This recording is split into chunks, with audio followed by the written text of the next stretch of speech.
Good evening. This is the Phoenix Union High School District's Governing Board meeting for December 4th, 2025.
The special meeting is called back to order. Will the secretary please note that all board members are present with the exception of Representative Marquez. The first item on the agenda is 3B, motion to adjourn the executive session. Is there a motion to adjourn the executive session? So moved. Is there a second? Second. A motion to adjourn has been made by Clerk Oliver and seconded by Board Member Cota. On the motion, those in favor, please indicate by saying aye. Aye. Opposed? Motion carries. Item 3D, motion to adjourn the special meeting. Is there a motion to adjourn the special meeting? So moved. Is there a second? Second. A motion to adjourn has been made by Clerk Oliver, seconded by Board Member Meyer. On the motion, those in favor, please indicate by saying aye. Aye. Opposed? Motion carries. We are adjourned. The regular meeting is now called to order. Will the secretary please note that all board members are present with the exception of Representative Marquez. Please note that today's meeting is being live streamed. We also provide Spanish interpreting services available at the side of the room. Si necesita intérprete en español, favor de mirar a nuestro intérprete que se encuentra a un lado del cuarto. Gracias. First item on the agenda is 1C, Pledge of Allegiance and Moment of Silence. We will stand as Board Member Meyer leads in the Pledge of Allegiance, and please remain standing while a moment of silence is observed.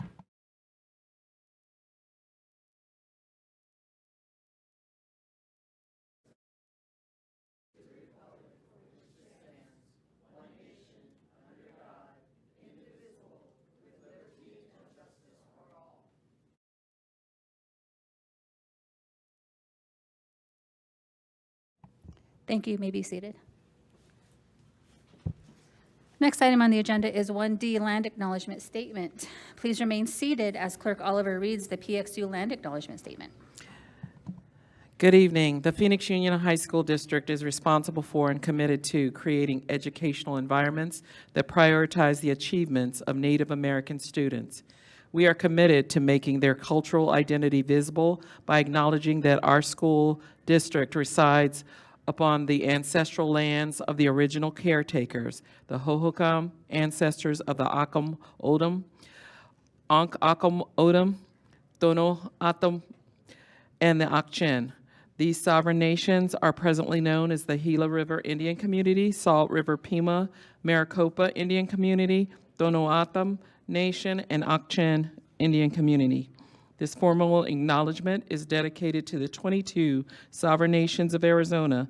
PXU understands the importance of providing reparations through truth-telling. We recognize the historical injustices not traditionally taught in the classroom and are committed to the practices prioritizing Native American knowledge, history, representation, and healing. We commit with an open mind to always respect the land, its histories, and its ancestors. Thank you, Clerk Oliver, and good job. I will present the art display. This evening, Bostrom High School and Wilson College Prep are celebrating their students' artistic accomplishments by presenting art exhibits. Bostrom Visual Arts would like to showcase its student artwork this evening. Bostrom students have produced artworks that not only reflect technical skill, but also deep personal expression and resilience. Their artwork brings into the campus and provides an important outlet for creativity and connection. Instructor Jan Francisco is very proud of their accomplishments and grateful for the continued support that allows Bostrom Visual Arts to thrive. Wilson College Prep is honored to showcase its students' artwork in the PXU Governing Board room. Wilson Visual Arts classes include photography, beginning visual arts, and advanced AP art. These courses give students the opportunity to express themselves, refine their 2D skills, and explore the history of art. Additionally, students focus on the integration of AVID strategies with their art classes. Through philosophical chairs, focus notes, and critiques, students deepen their understanding of art movements, the artistic intent, and the cultural impact of artists across the globe and throughout history. Ms. Dahlin and her students would like to thank PXU Governing Board for providing them the opportunity to showcase our students' artwork this evening. The support motivates PXU's strong young artists to share their vision with the wider Phoenix community. Please enjoy. The next item on the agenda is 2A, recognitions and accomplishments. We're really excited for tonight's celebration, where we will be recognizing the amazing achievements of our students and staff. Board Member Meyer. Good evening. Tonight we have the honor, or I have the honor of celebrating some of our outstanding students who competed and placed at the recent Academic Decathlon competition, or ACADEC. Or is it Academic? Yeah, Acadec. Okay, yeah, Acadec, of course. Okay, the Acadec is a national competition that challenges high school students to excel in a range of academic subjects. Teams compete in areas such as mathematics, science, literature, economics, art, music, social science, and essay writing. The event encourages collaboration, critical thinking, and scholarly achievement, with students preparing for months to demonstrate their knowledge and skills across various disciplines. This year, we want to celebrate 2 schools that earned first and second place, respectively, both beating Basis Charter School. Oh, yes.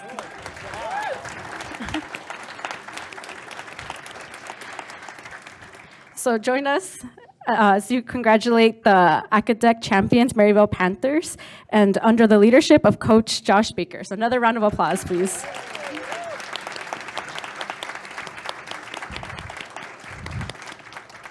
And although Cesar Chavez is not here today, I do want to recognize that they earned the second place. So congratulations are in order for them too. Oh, you are? Hello. Okay, Cesar Chavez is here. So congratulations to both schools.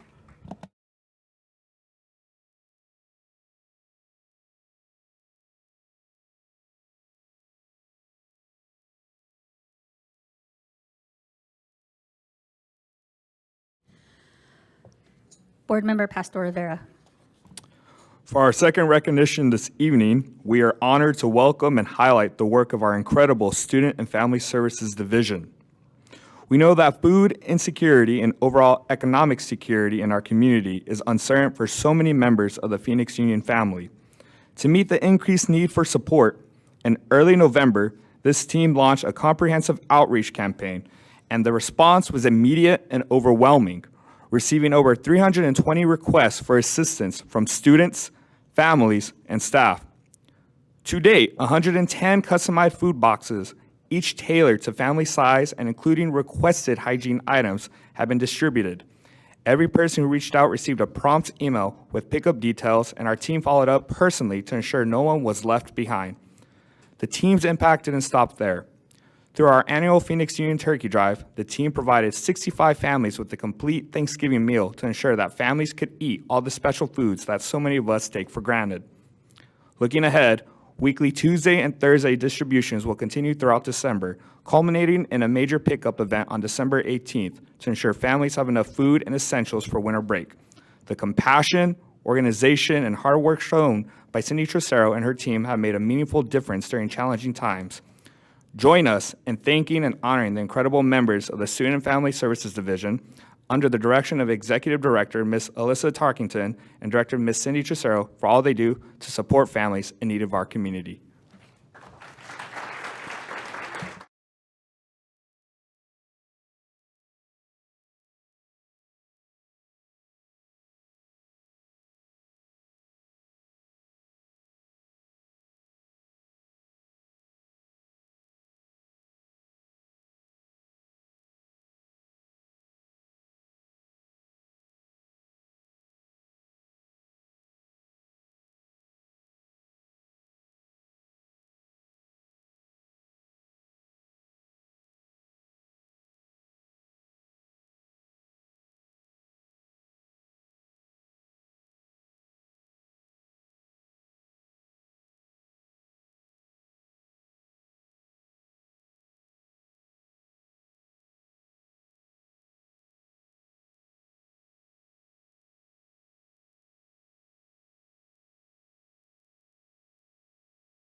Next item is 3A, reports from student government. Tonight, we have student government representatives from the academies at South Mountain, Carl Hayden Community High School, and Phoenix Coding Academy.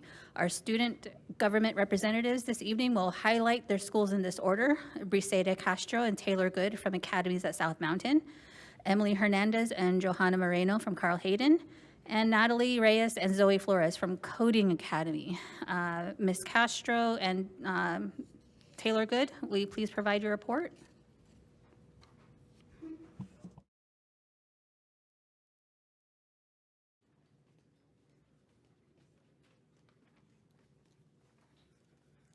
Good evening, President Napa, governing board members, and Superintendent Andre. Our names are Briseida Castro, And Taylor Good, and we're the student body president and student body vice president. of the academies at South Mountain.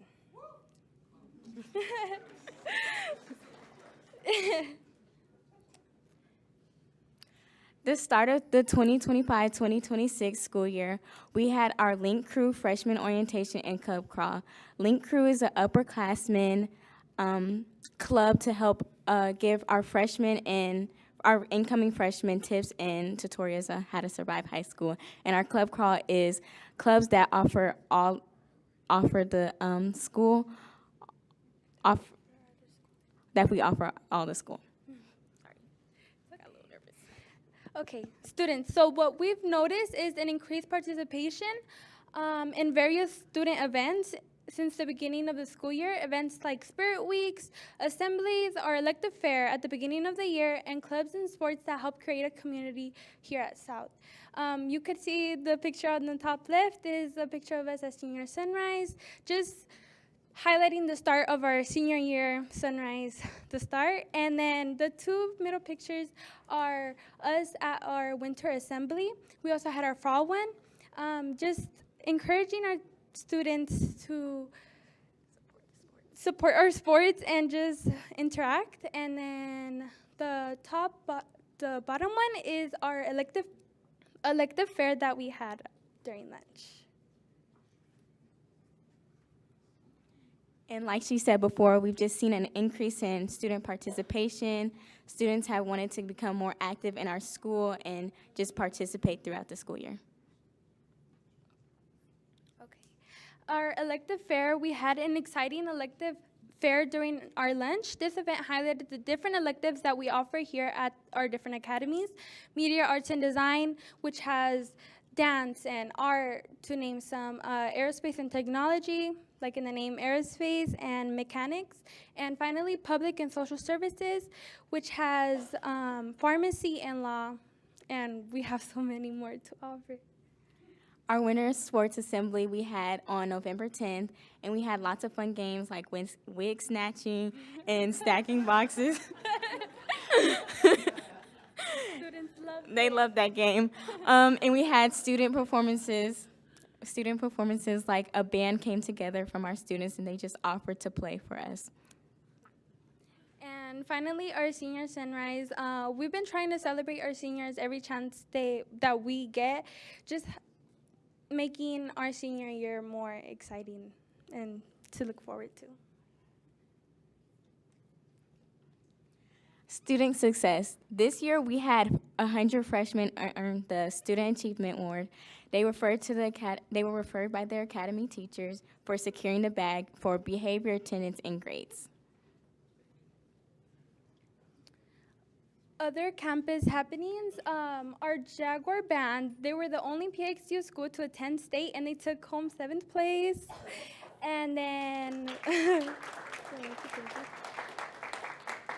our Jaguar Thespians competed in the CAFT and came home with 8 superior ratings, and will be attending nationals in June of 2026. And those are just some of our students who did a really amazing job.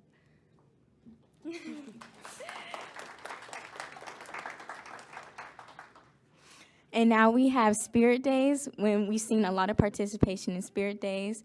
We had community back to school drives, and we supported a community water and ice event that offered us to come out. We had Roosevelt We had the Roosevelt opening of school convocation and the spirit line that I'm on. We came and participated in that. And we had voter registration event, and we offered lots of 18-year-olds to come out and vote and get out there and make sure they register. And that would be it. Thank you.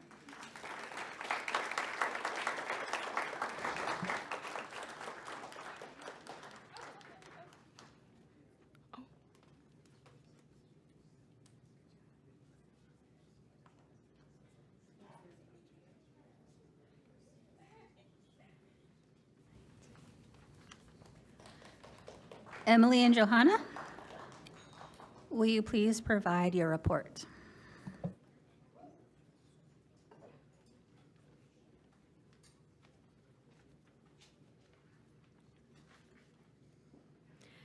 Thank you, Briseida and Taylor. Our names are Emily Hernandez, and Joanna Moreno, and we are the student body president and the student body vice president. of Carl Hayden Community High School for the 2025-2026 school year. This year, Carl Hayden has had many incredible achievements. Cross country attended the state championships, boys basketball team traveled to Las Vegas to compete in the Border League, and won all their games, following with our incredible turnout at the National Voter Registration Campaign event.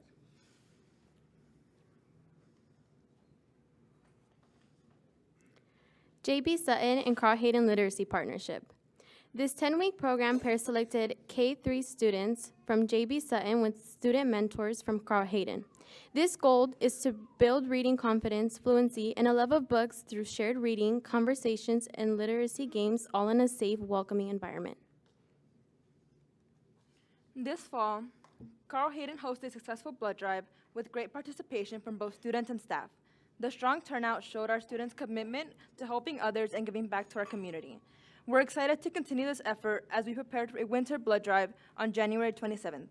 Join us to be a hero by donating blood. Every donation makes a difference. This year at Carl Hayden has been filled with full of excitement and school pride.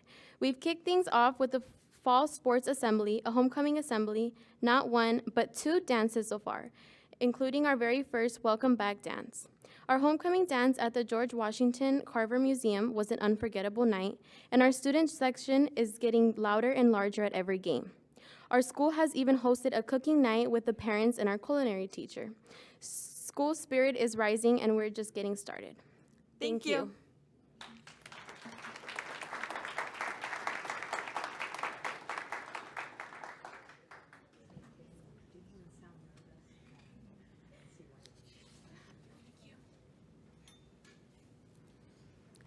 Natalie and Zoe, will you please provide your report?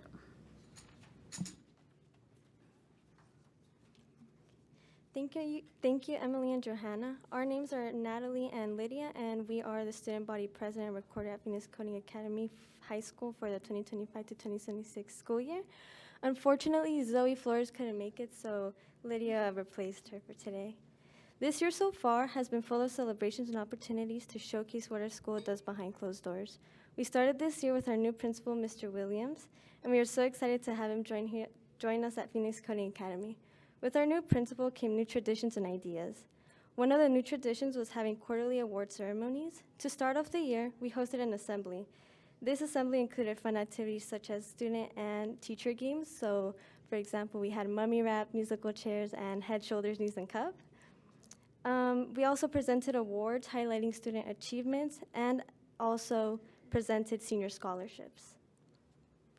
One of the things we pride ourselves on is our student-led tours. We love having our students show prospective students and families, as well as members of our communities, what we do. Recently, we had the honor of hosting the Gila River Indian Communities Education Standing Committee, the Tribal Education Department, and the Office of General Counsel. We can say that the great Director of Education's sons have been students at PCA. It seems that almost every day we showcase our school by giving tours to interested students and families. PCA always makes sure to support our school community. Last month we hosted a family fall festival. Every student's family was invited for this free event. Each class was asked to bring a specific item of food for the potluck, where there was games, music, and even a photo booth. An upcoming event that we'll be participating in is the APS Electric Light Parade, to show off and promote our creativity and uniqueness to the city of Phoenix. We also make sure to give back to our community as much as possible. We run fundraisers for many causes. The month of November, we hosted a food drive partnering with St. Vincent de Paul, where we helped those in need throughout the valley. Additionally, we ran a blood drive where we partnered with Vitalent, where we were able to complete 13 donors, saving approximately 39 lives. Again, PCA is proud to help our communities in any way we can. We may be a small school, but we make a great impact. At this time, we want to thank the governing board for giving us the time to directly report about the successes, activities, and opportunities that are afforded to the students of our school, as well as present the status of our plans to help our schools with their issues and concerns moving forward. Have a good evening.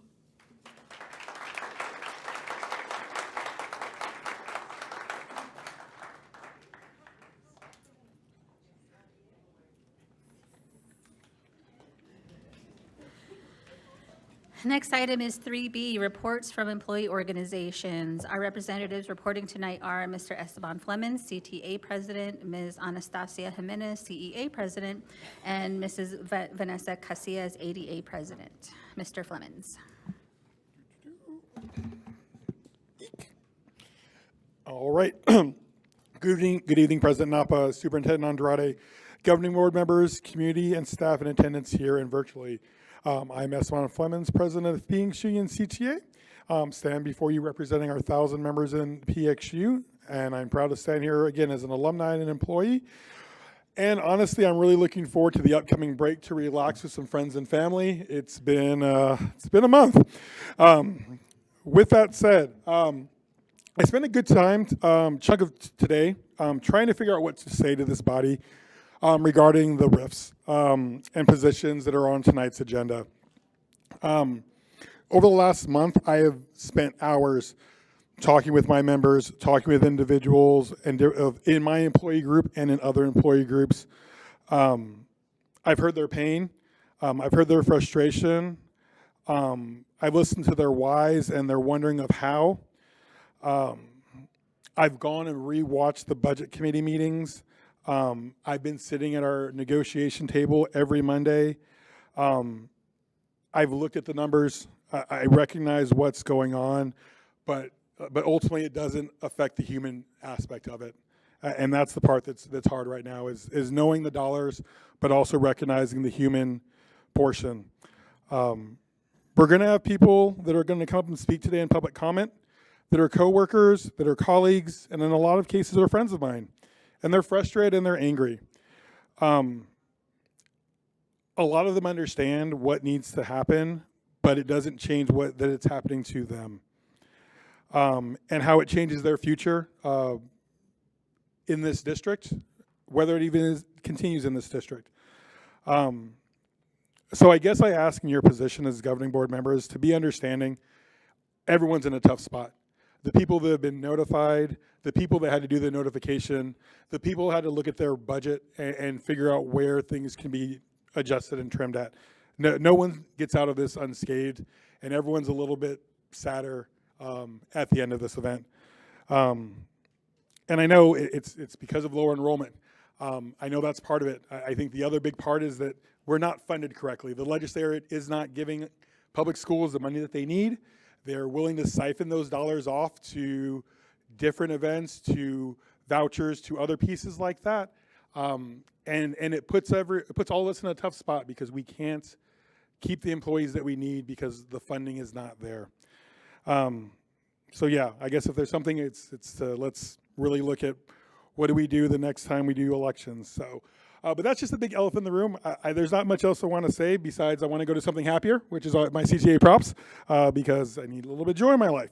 We're going to recognize this year, again, props is to recognize peers, and this month we're going to recognize Mr. Chad Renning from Metro Tech, who's a CTE teacher. The person who nominated him said, Chad is the head of the CTA Political Engagement Committee. This year, he was pivotal in securing funding from AEA to help organize canvassing events across the district, knocking on doors, close to 1,400 doors, and inviting members of the governing board to attend canvassing events with us. Thank you, Ms. Cross, Mr. Marquez, and Lizette Meyer for some of them. I think others of you attended as well, but those are just what's on the nomination piece. He has been pivotal in continuing the board buddy program that pairs off members of the committee, of the CTA committee with PXU board members to meet regularly and keep an open line of communication with all of you and the teachers. He even goes so far as knocking on doors, which I think is a little weird by himself when it's not a canvassing event. I think he's just that neighbor that comes around and says hello. So with that, please give a round of applause for Chad Renning, the CTA props recipient for December 2025 for CTA. Here's the gift card.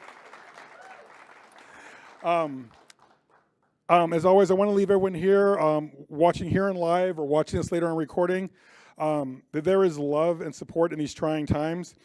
Lean on those that are close to you, because that's the only way we're going to get through things. With that, CTA is here to do the good work of the district and align with anyone who does that, does what's best for students in the PXU. I'm always here if you want to engage or have a conversation. Thank you all so much, and let's have a lovely meeting tonight. Thank you.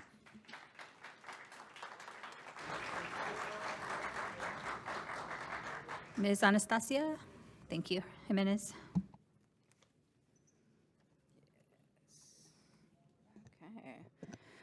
All right. Good evening, PXU community members, educators, and allies. Thank you to our Superintendent Andrade, President Napa, and Governing Board members for their ongoing dedication to this district, its students, and its constituents.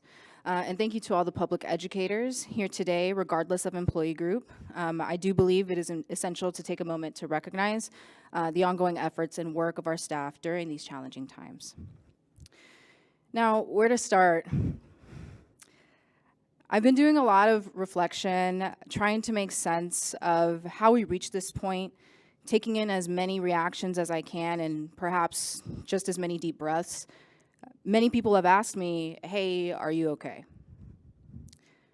Of course, I'm not okay. How can any of us be okay with what is happening in our community, in our district, and to our staff? I've been somewhat honest in my polite reply of I'm doing all right, taking it day by day, reciting my mantras, but honestly, there's an underlying uneasiness in my response. That's mainly because I have a duty to my members, and if not to them, my fellow classified employees, and if for nothing else, for the sake of human decency and respect. I can't help but feel the many different reactions to our district undergoing staff rifts. And now I don't envy the positions of our leadership, nor that of our governing board. I believe we all have good intentions, but mistakes are inevitable. Believe me, I understand the pressures of leadership and some of the personal shortcomings that it may present as we work through new challenges. But each month as we've progressed, there's been a drift in how we collaborate, trust one another, and work towards our shared promise of being schools of opportunity that welcome, love, and inspire all students to go places and do things that matter. Our educators believe in this promise. They believe in our core values, and many even understand why public education institutions nationwide are facing funding constraints, staffing shortages, and overall doing more with less. And while I'm sure we appreciate the consolation, perhaps we could exercise more consideration.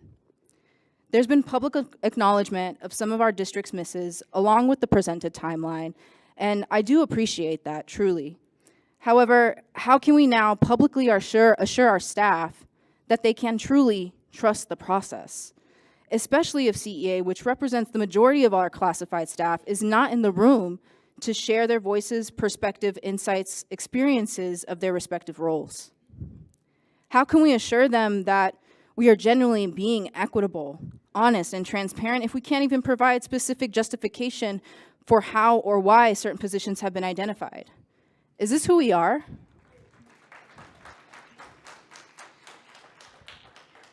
We didn't agree to this. Last month, I discussed fear and how it clouds judgment, fosters feelings of insecurity and uncertainty, but these are exactly the feelings during times of change, anxiety, and heightened stress that have been affecting our staff. This is no way to live, yet how can I tell those directly impacted and soon to be impacted how to feel?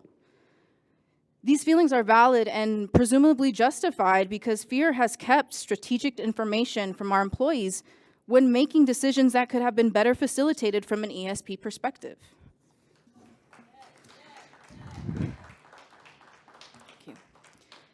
In closing, I remain hopeful to those who are to keep PXU operable will do so.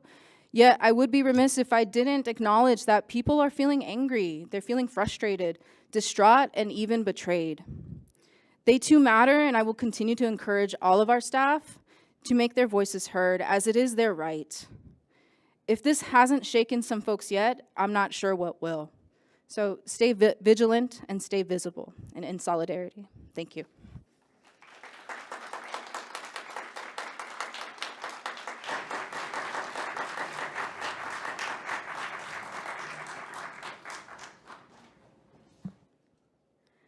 Good evening, Superintendent Andrade, President Napa, and esteemed members of the Governing Board.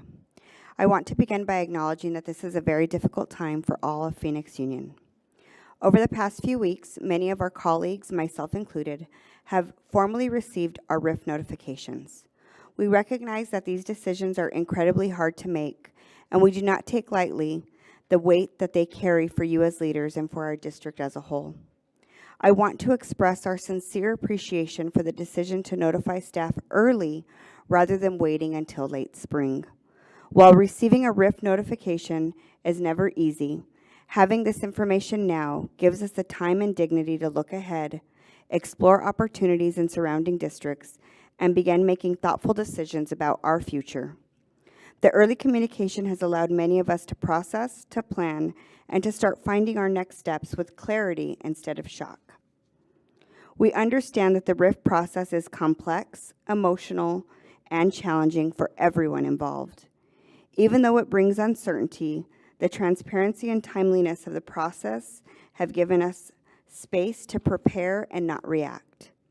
Thank you for continuing to support us through this moment and for giving us the opportunity to navigate what comes next with as much stability and respect as possible. Your consideration means more than you know. Have a great evening.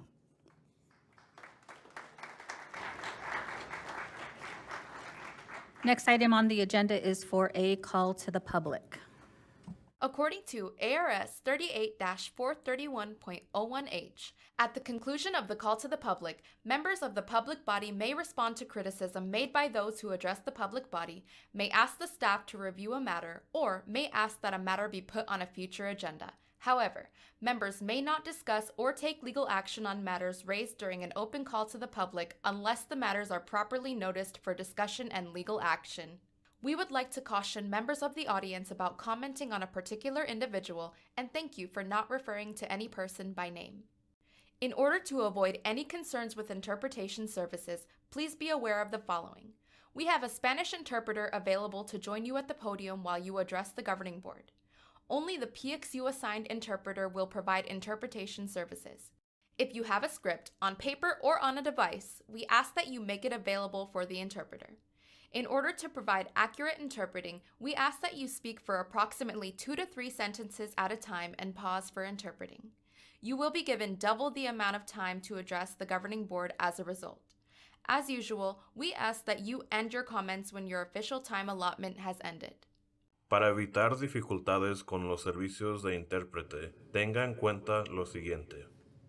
Tenemos un intérprete de español disponible para acompañarlo mientras se dirige a la mesa directiva. Solo el intérprete asignado por el distrito proveerá servicios de interpretación. Si tiene su mensaje en papel o electrónicamente, le pedimos que lo ponga a disposición del intérprete. Para brindar una interpretación precisa, le pedimos que hable aproximadamente de 2 a 3 oraciones a la vez y haga una pausa para el intérprete. Como resultado, se le dará el doble del tiempo para dirigirse a la mesa directiva. Como de costumbre, le pedimos que finalice sus comentarios cuando termine su tiempo asignado. Gracias por su cooperación. Good evening. Presentations tonight are limited to a maximum of 2 minutes. Tonight, we have no one online, so we'll start with our in-person. We will call all those who requested to speak in person. Please state your name, indicate the agenda item or topic you wish to speak about, and limit your presentation to 2 minutes. Our first speaker is Gianna Gully, followed by Aaron Strasberg.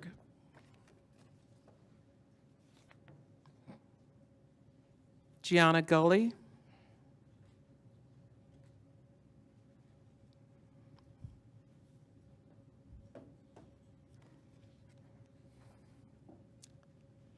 No? All right, thank you.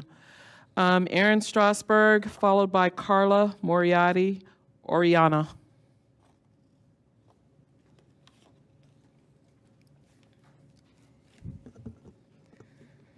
Good evening, board members, representatives, and community members. My name is Aaron Strasberg, and I'm here today in response to last month's meeting. I would like to let you know that there was a lot of good content at the last meeting. I really enjoyed what was shared with the artwork from Trevor Brown High School, as well as all the great accomplishments reported by the student government representatives. It was also pleasant to see a number of schools improving upon their overall grades, letter grades. I pray your schools will focus on improving student achievement at a level more significant than what was reported at the October board meeting. I still strongly believe incorporating the Regent's Prayer, which prior to 1962 was done in schools and provided a strong foundation for students and teachers alike. This needs to be reestablished in schools, especially schools that have been infiltrated by demonic forces. Remember, the prayer reads as such: Almighty God, we acknowledge our dependence upon Thee, and we beg Thy blessings upon us, our parents, our teachers, and our country. Amen. There is still a tremendous amount of work to be done, but I believe with the right attitude, placing students' education as a priority, and incorporating God within your district, mountains will move and wonders will be done. I will close with this from Isaiah 40:31. But those who hope in the Lord will renew their strength. They will soar on wings like eagles. They will run and not grow weary. They will walk and not be faint. You can genuinely make a difference for these students once you begin to remove that which has been sabotaging them and return God as your foundation. God bless, Merry Christmas, and Happy New Year. Thank you. Carla Moriarty Oriana, followed by Melissa Adams.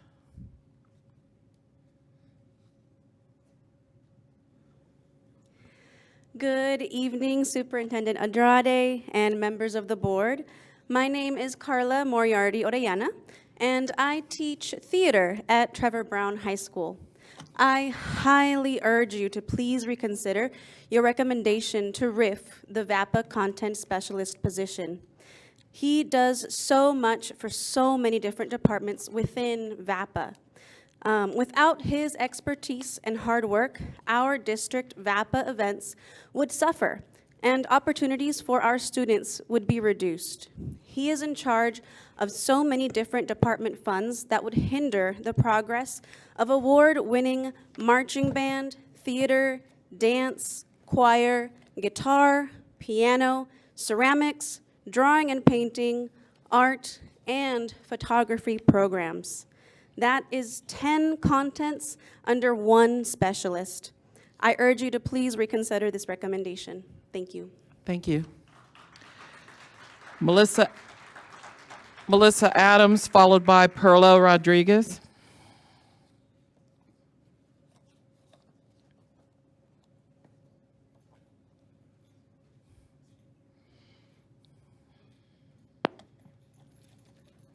Hello. My name is Melissa Adams, and I am a safety assistant at Metro Tech High School. Although I have only been a part of, and I'm talking about 9L, the RIF. Although I have only been a part of PXU since February of last year, I have worked in the education and nonprofit field for over 15 years. I am here tonight to express my disappointment with the board's decision to proceed with the reduction in force for an essential position at Metro Tech High School. Out of the 5 admin positions, the Assistant Principal of Student Success is the only Latina and Spanish-speaking representative and the only admin of color. According to the student demographics, 95% of our students are Hispanic. Her role is extremely important, and she frequently interacts with our students and parents. I keep reading about how we want to protect the classroom, and our dean is the supervisor of the safety team. We protect everyone on campus. I appreciate how she advocates for us while prioritizing the emotional and physical well-being of our students and staff. It was upsetting to learn that the same year she was celebrating her 20 years with PXU, PXU decided she was disposable. She has handled this news with nothing but class and professionalism, a true leader. I wanted to spend my career here, but now I'm uncertain about my future. If we are stronger together, what does the rift do? Thank you. Thank you. Perla Rodriguez, followed by Amanda Taylor. Good evening, members of the board and our executive team. My name is Perla Rodriguez. I'll be speaking on 9L, the RIF list for the TOA Arts Content Leader. I'm addressing you tonight to express concern for the future leadership of our visual and performing arts departments. Although I am new to PXU this school year, I am not new to teaching in public schools. I come from a feeder district where I spent the last 14 years of my career as a music teacher and band director. In my time there, I experienced many iterations of what supporting the arts looked like. Throughout the course of the last decade, there has been little to no leadership overseeing and supporting the performing arts in that district. I watched while programs around me slowly disintegrated until highly qualified arts educators left. I say this because I'm hopeful that our PXU leadership will avoid this and salvage the arts content leader position so that our programs here can continue to thrive, because providing opportunities for our students at a district level is the reason that parents choose to bring their talented students here. This singular position oversees the curriculum for the visual arts, dance, theater, band, music technology, guitar, choir, piano, and photography. It is one of the many reasons that I made the leap to come to PXU. Because of this content leader, we have stability in assessments, curriculum guides, finances, and PLCs. Without this position, departments will have no expert at the district level, and our questions and needs may go unanswered and unsupported, leaving our students without opportunities. This will cause a snowball effect that will lower enrollment further. We ask that you please reconsider and remove this position from the RIF list in order for us to continue to do what we do best: recruit students to PXU with a promise of strong visual and arts performing programs on all campuses. Thank you for your time. Thank you. Amanda Taylor, followed by Megan Christensen.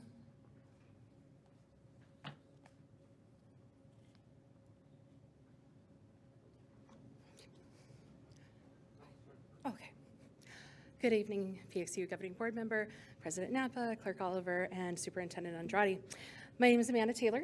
I am a Maryville alumni, a current Maryville performing arts teacher, and soon to be a very proud parent of our Panthers coming in this fall. I'm here tonight to speak on 9L and the decision to RIF the arts content specialist with my amazing students. PXU is home to one of the most robust performing arts and visual arts programs in the state of Arizona. This is not by accident, it's by design. From the determined and bold students that fill our classes, our invested and passionate staff, to our absolutely amazing arts specialist, the VAPA contents are comprised of over 10,000 students and more than 100 staff members. Often, we are the first ones on campus with our amazing marching band kiddos each morning and the last ones to leave at night. Teachers spend hours of their time outside of contract to provide opportunities and support. However, none of this is possible with any level of fidelity or consistency without the role of our VAPA content specialist. In front of each of you is a folder titled Preserving Excellence in Arts in PXU Arts. This folder is the work of VAPA teachers across the district. In these folders, you will find 19 letters representing 17 PXU schools, each letter urging you to reconsider the decision to RIF the VAPA content specialist. In addition, there is a printed and QR code for our presentation and analysis of the profound and devastating impact cutting this position will have on our 10,000 plus students and 100 VAPA teachers. Since I am close to time, I will give you a few of the highlights. The VAPA content specialist oversees 95 different courses. That is more than math, reading, social studies, and English combined. Not only is his role crucial, it is absolutely essential to the success of every student. Thank you.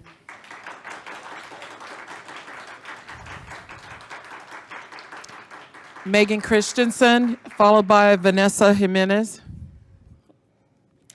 Hello, President Napa, Superintendent Andrade, and PXU Governing Board members. My name is Megan Christensen, and I'm speaking on item 9L. I am the mother of 2 current PXU students and 1 PXU graduate, all of whom were heavily involved in multiple performing arts programs, including my soon-to-be, he's a senior this year, 3-time regional musician student who will probably be a 4th-time regional musician student this year. I myself am a graduate of South Mountains Theater Magnet and also sang in Maryvale's choir program. I currently teach English at Maryvale, where I am also the color guard instructor for marching band, the co-sponsor of choir club, and assist the theater department with the school musicals. I am deeply disturbed at the RIF choices made by district leadership. The list reflects very little understanding of both how some of these roles function on campuses and the sheer workload that now will not be supported, all while keeping many high-paying positions at CEE that many of us honestly have no idea what they do all day. Given their 100K plus salaries, we really need some better input on how these decisions are made. Specifically, the position I want to talk about right now and am most concerned about and am begging you to reconsider is that of the Visual and Performing Arts Content Specialist. This role supports more classes, as my sister said, than math, English, social studies, and reading combined. This role coordinates all facets of the Greater Phoenix Honor Festivals, which, on top of being festivals celebrating our accomplished musicians, are also major recruiting events for junior high students. This role coordinates expos and festivals for each and every performing arts area in the district, along with the district arts show. This person is also who finalizes all of the fine art seals for the district, which affect our school letter grades. And for the majority of all financial paperwork for every single visual and performing arts program in the district. And that's not even touching everything he has to do to keep up with curriculum and testing documents for all of those 90+ classes that are supposed to have 4 tests, 1 per quarter, that he also has to deal with. Keep in mind, you're also cutting ties, so who are you exactly? Thank you.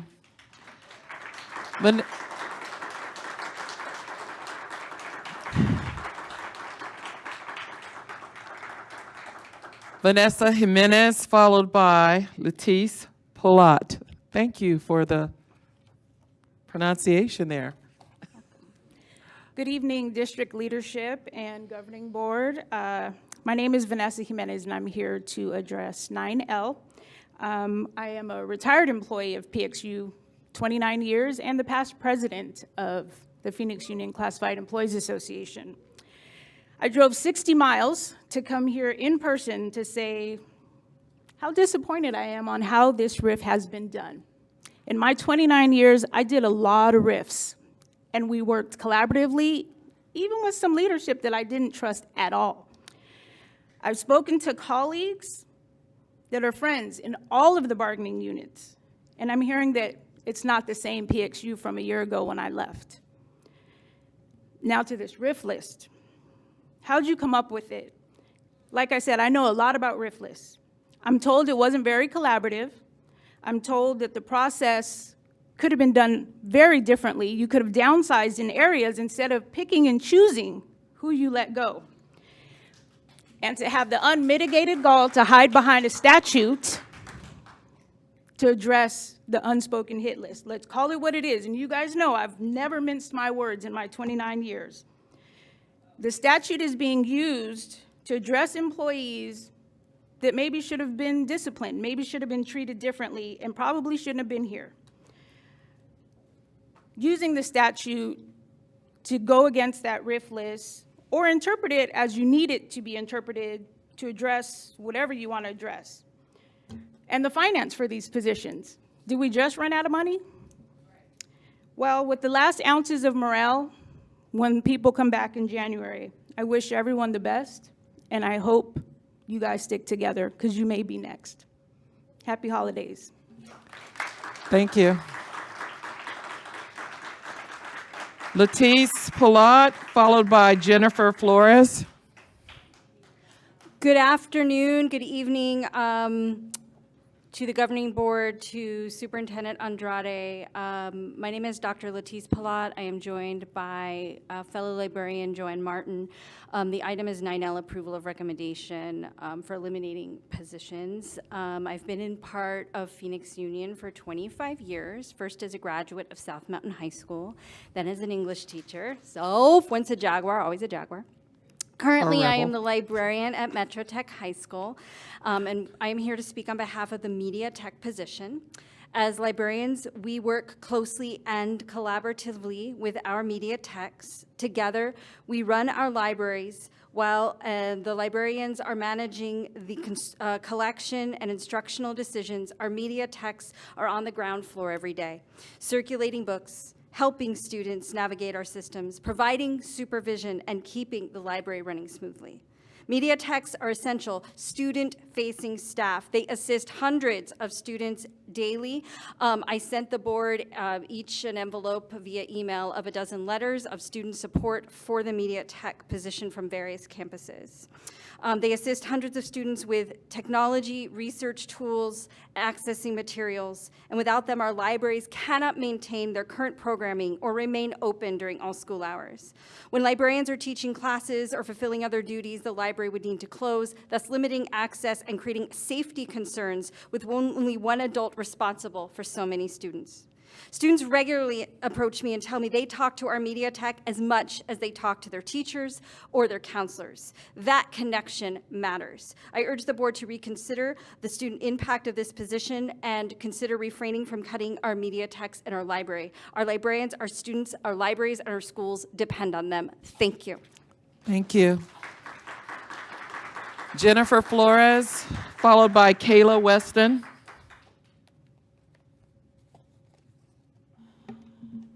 Good evening, board members, President Napa, and Superintendent Andrade.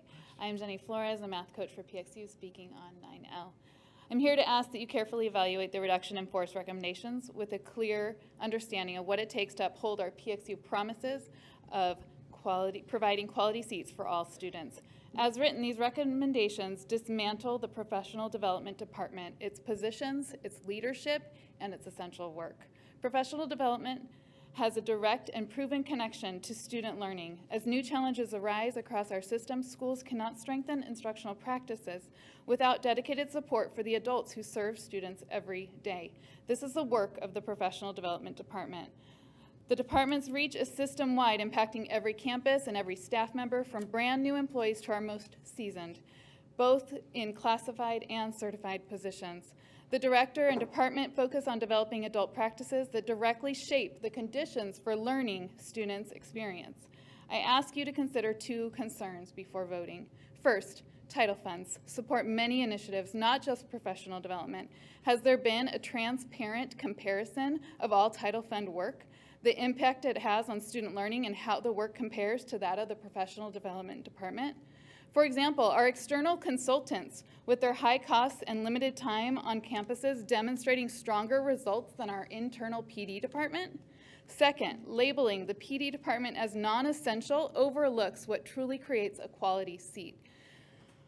Curriculum and assessments matter, but they only work when also paired with effective instruction and thriving classroom environments. Ongoing challenges with the assessments and the new gradebook shows that teachers still need consistent support to implement these tools well. This is exactly the work the Professional Development Department leads, and without it and its director, what system exists for supporting adult learning and professional growth? Compliance and monitoring does not bring about change. Thank you. Kayla Weston, followed by Michelle Delgado. Good evening, members of the PXU board. My name is Dr. Kayla Weston, and I'm the Visual Arts IL from the Academies at South Mountain. I stand here today with members of my team in support of this message. I recognize the difficulty of making position cuts, but I ask you to reconsider removing the Visual and Performing Arts Content Specialist. Arts education directly impacts enrollment. Students regularly tell us that art classes are the reason they come to school. Research from 2023 to 2025 supports this. Art students show higher attendance, lower chronic absenteeism, stronger engagement, improved GPAs, and greater school connectedness, all strong predictors of staying enrolled. The position also plays a major role in recruitment. At the PXU Expo and many other district events, our content specialist coordinates artwork and live performances that showcase the vibrancy of PXU. Without the arts, these events would feel incomplete and far less compelling for families. He also leads the Arizona State Seal of Arts Proficiency, which nearly doubled in recipients last year. These seals contribute to CCRI Purple Points and school letter grades, metrics that influence family decisions. He manages all eligibility, state submissions, diploma seals, and teacher support. He supports over 100 teachers and more than 10,000 students district-wide. Removing this role weakens our ability to recruit and retain students and dismantles essential infrastructure. Strengthening the arts is not a cost, it is an enrollment strategy. Eliminating this position may save money today, but it will cost us students tomorrow. Please protect the programs that keep our students walking through our doors and walking across our graduation stages. Thank you for your time and consideration. Thank you. Michelle Delgado, followed by Lisa Greca.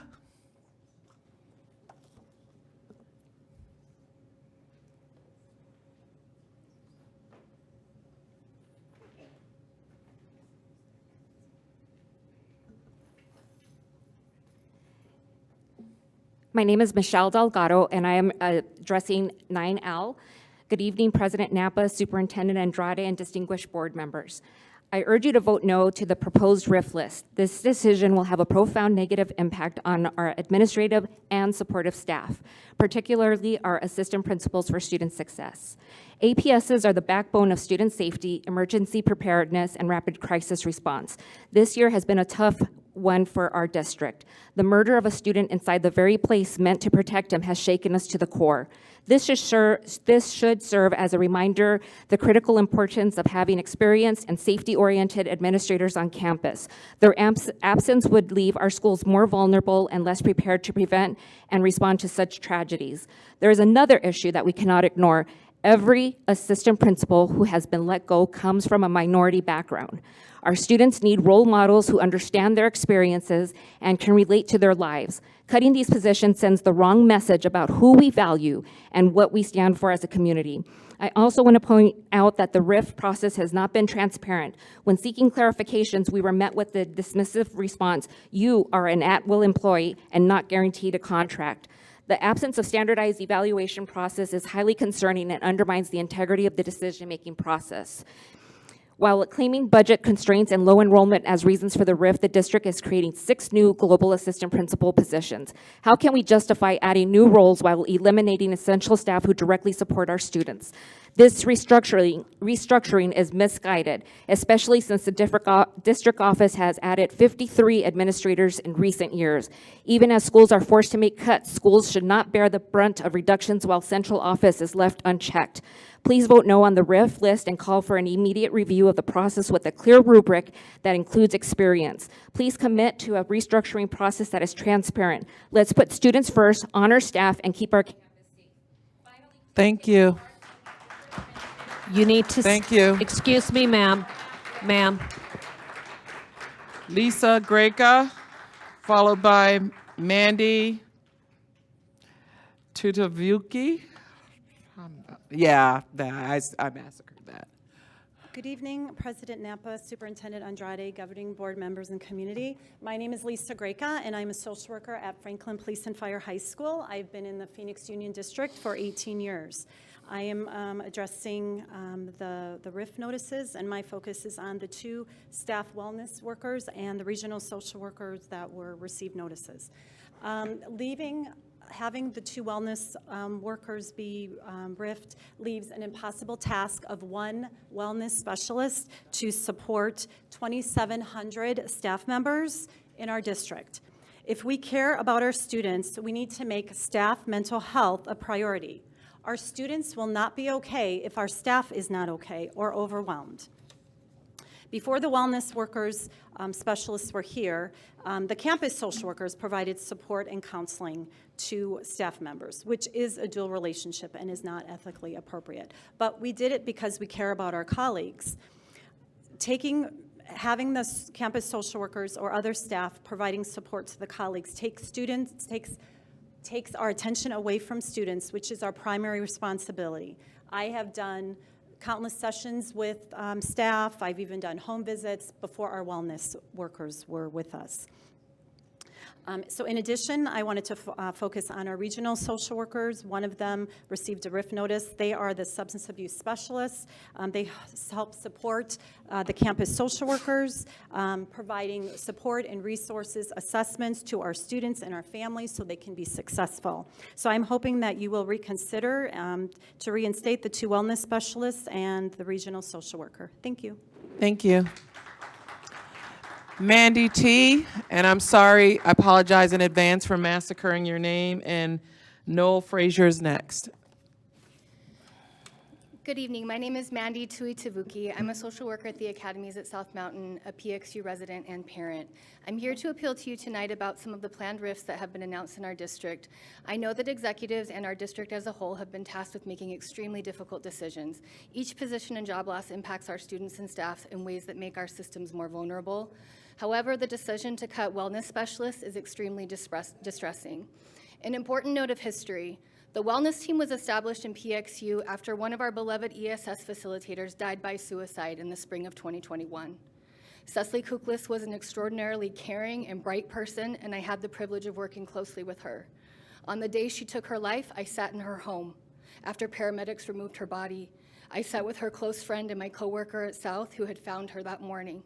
Part of her legacy is the creation of the wellness specialist position to create greater systems of staff support to avoid tragedies and loss like hers. In a time when the district is faced with making deep cuts, where teachers and staff will be asked to do more with less, when at federal levels public education and being an educator is under attack, and at state levels where we continue to underfund public education habitually, those of us remaining will be asked to operate in a depleted system. We as staff are facing crippling financial pressures, daily fears about the safety of our families and loved ones, our communities, and the greatest mental health crisis this country has ever seen. Mental health support for our adults in PXU is needed now more than ever. It is not dramatics or hyperbole when I say, if we make the cuts to wellness specialists, people will die. And when staff die, that not only impacts the families and loved ones of those we lose, their friends and coworkers, it impacts our students and the safeties of our school communities. While virtually none of the proposed cuts seem feasible, this is the least feasible and most irresponsible of the RIFs. I ask that this specific cut be the first to be reconsidered. Thank you. Noel Frazier, followed by Carolina Alonso. Good evening. My name is Noel Frazier. I'm a school social worker, one of them at Alhambra High School. I've been with the district for 13 years. I'm here to encourage the board to strongly ask to reconsider the dismantling of the staff health and wellness specialist positions within Phoenix Union. I'm here holding this Mental Health in the Workplace Award presented to the Staff Health and Wellness of Phoenix Union on behalf of the Love You Project Foundation, sponsored by the Johns Hopkins Bloomberg School of Public Health, a very prestigious award that Phoenix Union outdid a lot of predominant universities, medical institutions as well. I'm here to also share some data as well as testimony from staff that have worked with our specialists in the program. These women put me at ease when I thought my world was crumbling. I am forever grateful for these women and will recommend over and over again. The wellness specialists were great and really helped me understand how I can better cope with daily stressors I was feeling at work. I'm not sure what I would have done if not for the service of health and wellness team. I am just so thankful we have this service. You guys are ahead of the mental health game. Clone Kayleen, clone Dr. Frazier. They are phenomenal and so supportive. Could you clone her? Never let these 3 go. No idea, but please don't ever reduce or remove it.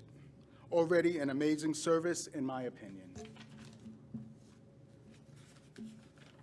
Some numbers from 2021 to present: 2,175 meetings with staff members, 79 critical incident responses, 38 wellness presentations, 31 support groups facilitated on campuses, 43 mediation requests from administrators.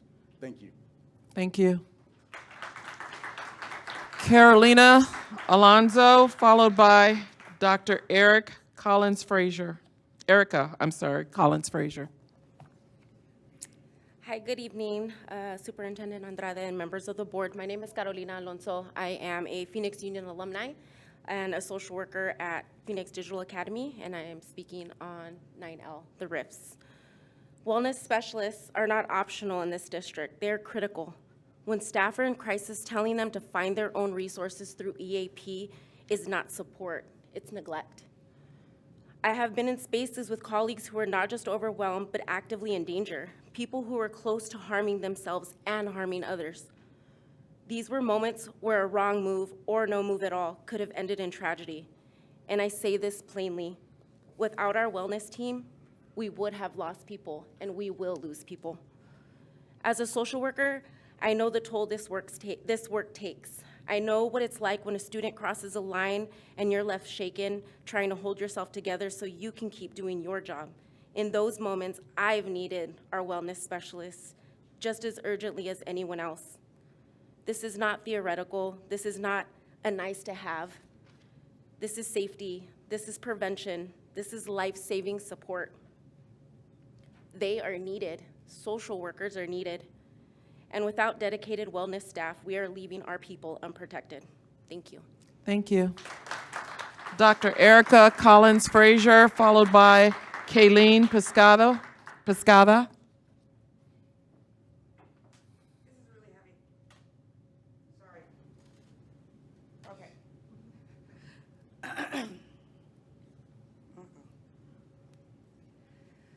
Good evening, board members and Phoenix Union community. My name is Dr. Collins-Frazier.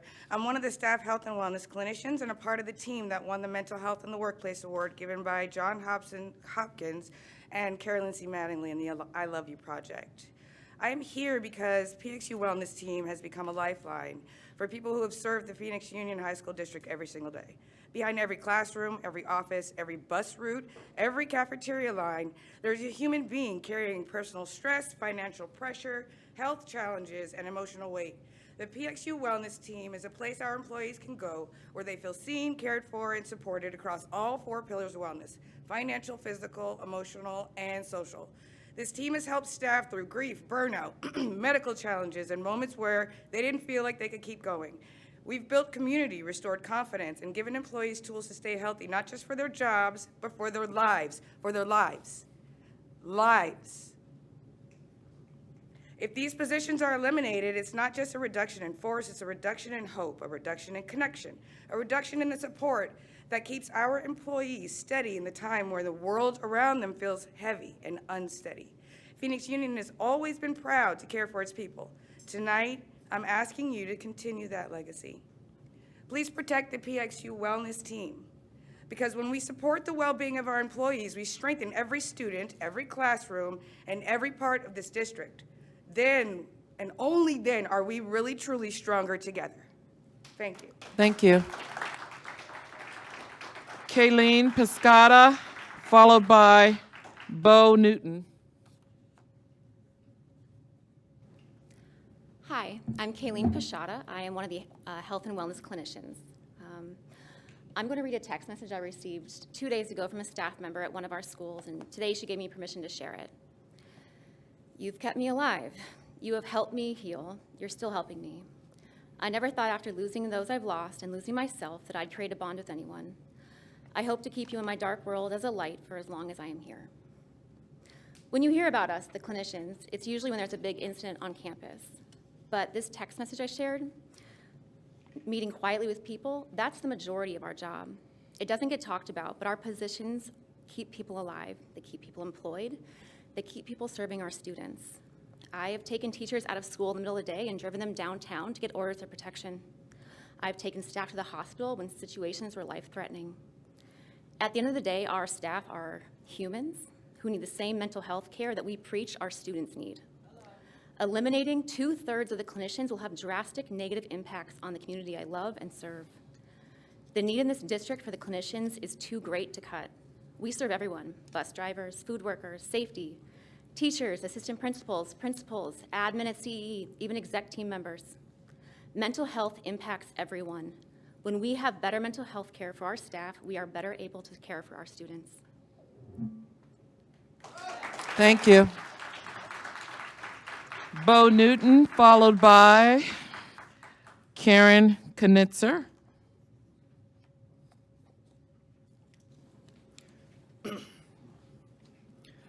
Good evening, President Napa, Superintendent Andrade, and the members of the governing board. My name is Bo Newton, and I'm the Educator, Mentor, and Adult Learning Coordinator at Maryvale High School.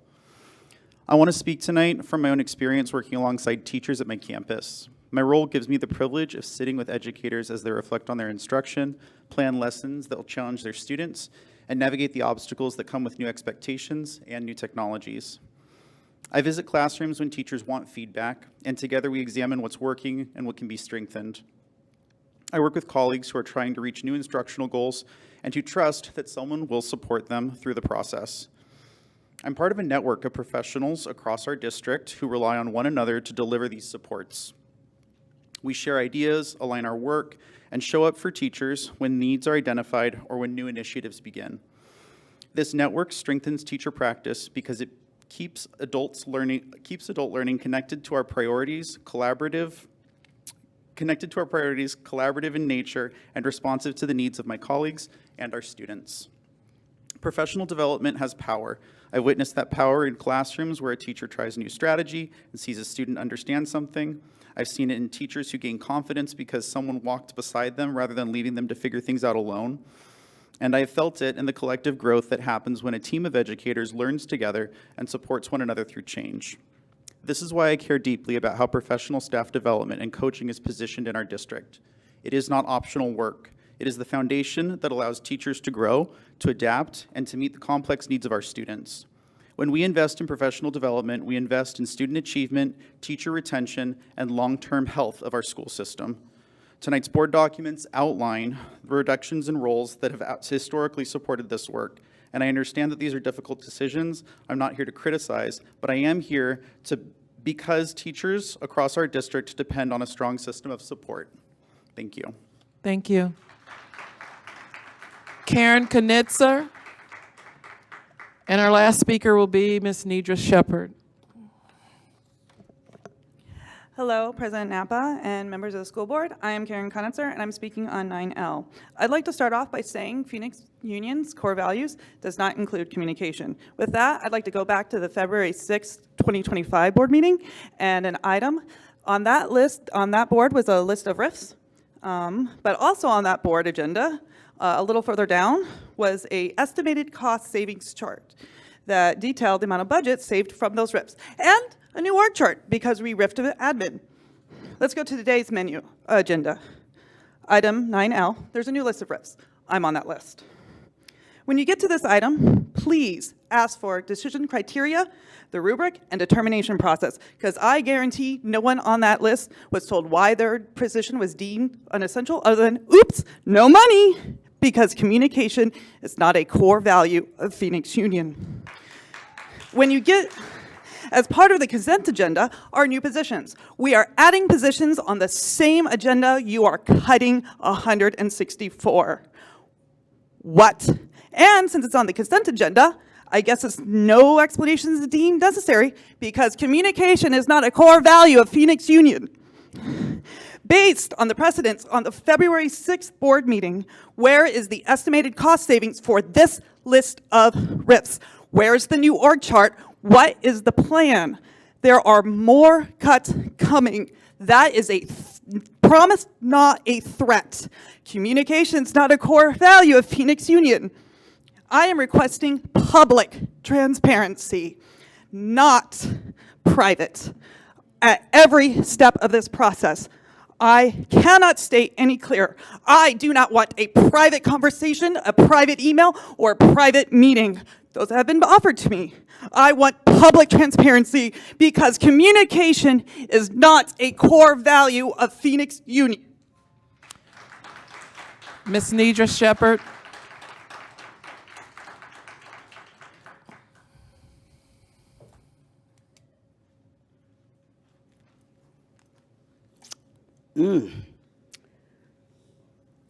Good evening, and wow, that just took me aback a couple seconds here.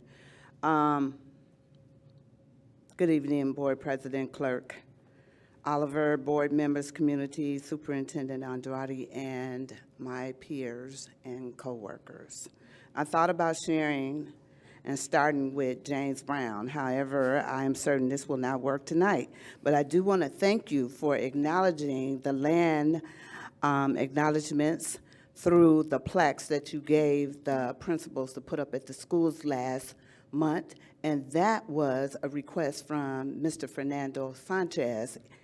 And I really appreciate you doing that.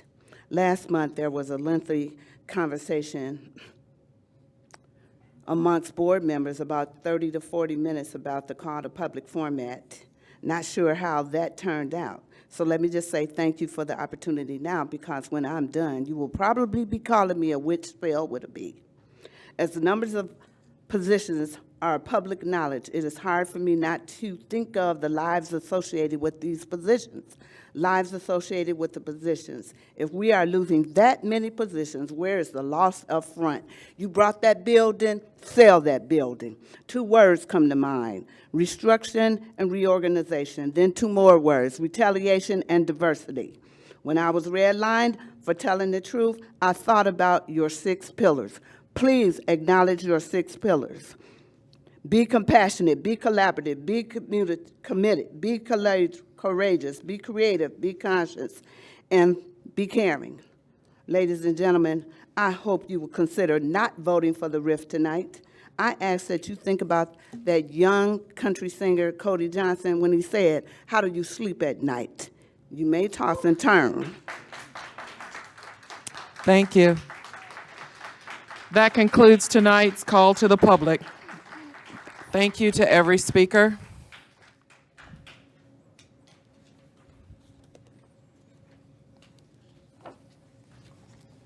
We will take a 10-minute break. Guests, just a Madam quick President, reminder. Yes. May I comment? May I respond to a comment to the gentlewoman who spoke about the consent agenda? I agree with you. This is actually one of my points of contention. We have 30. You have to, you can't speak about it. You can ask questions. You can call for, not ask questions. Go ahead, Ms. I Adams. can respond. You can respond to criticism? This is criticism. Okay. You can, So she mentioned the consent agenda Right. is filled with a lot of items, and I would agree with her. and you can pull them from the agenda if Okay. you'd like to discuss There are them. 35 agenda items, and there are a lot of things get packed into consent agenda. So yes, we have an issue. And you can pull agenda items anytime you'd like them to be discussed. thank you. Thank you. Okay. We'll take a 10-minute break. Guests, just a quick reminder during breaks, as safety protocol, please refrain from approaching the dais. Thank you for your cooperation.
We're coming back.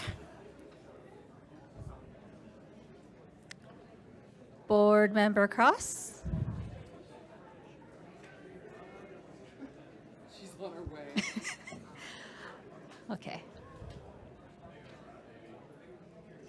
Okay. On the way.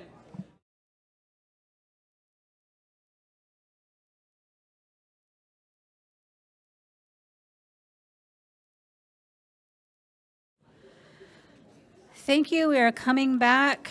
I'd like to motion to move item 7A, Superintendent Student Advisory Council, before the next agenda item 5A, approval of the consent agenda, mainly because our students are here and it's a school night. Second. Thank you. Is there any discussion? Madam President, Superintendent, is it board policy that consent agenda item is in that specific spot, though?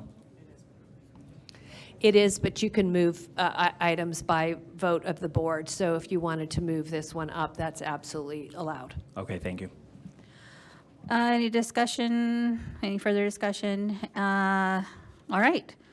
Motion to move item 7A in front of 5A has been presented by myself, seconded by Clerk Oliver.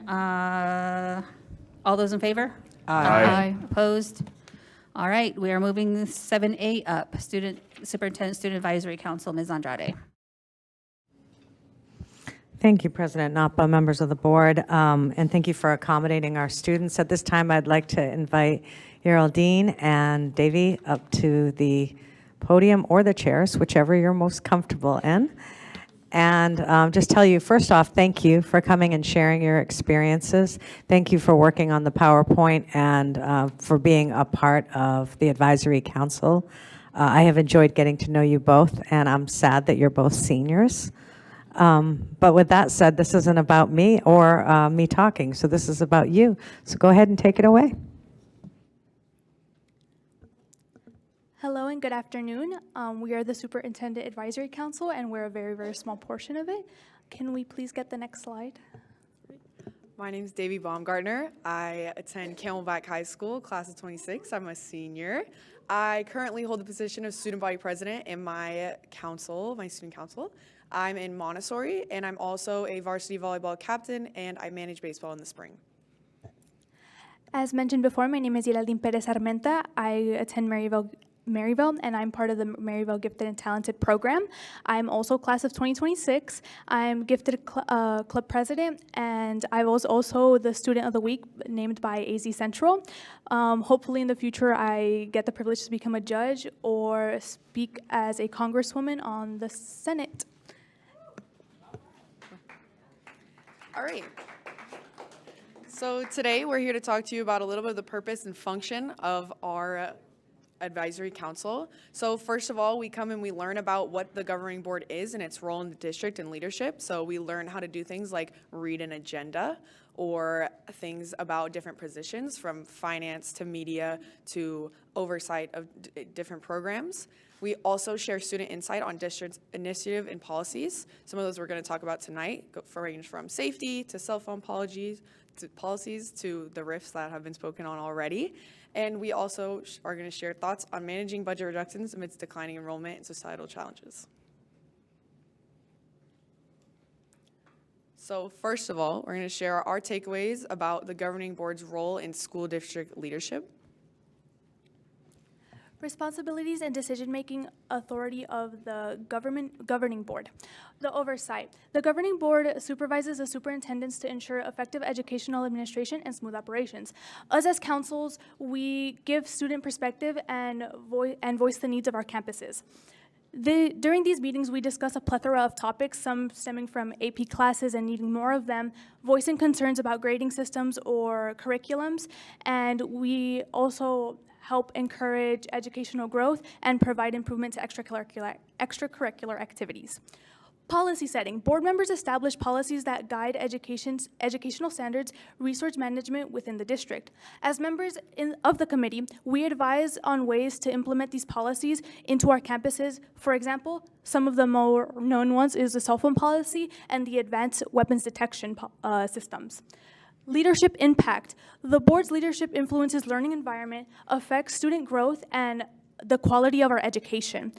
We provide the platform and the voice and hear the voices of our students and the issues on our campuses, things that we need improvement on, things that we have concerns about, things that we have fear about. The Superintendent Advisory Council provides the knowledge and answers to us to be able to take back to our campuses and communicate that effectively and make change.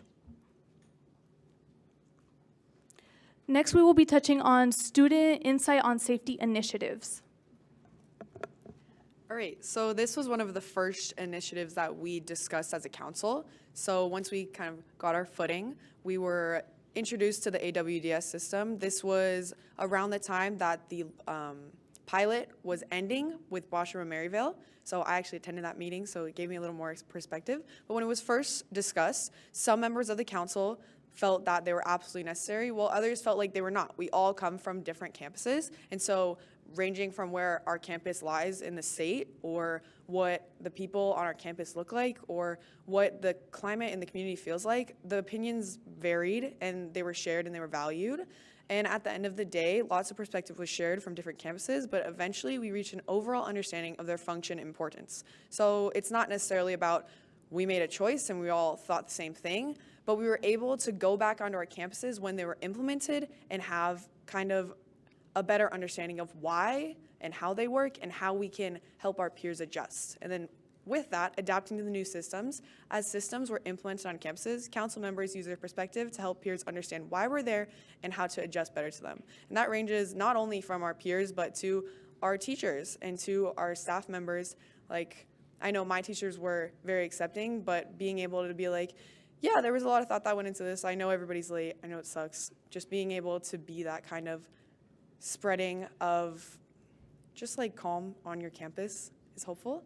And then also with anything that is decided, there were community issues. Some of the issues seen on campuses is an increase in student voice, fears of immigration, and political tension. So we wanted to share some of our individual perspectives. Obviously, we are a small part of a larger council.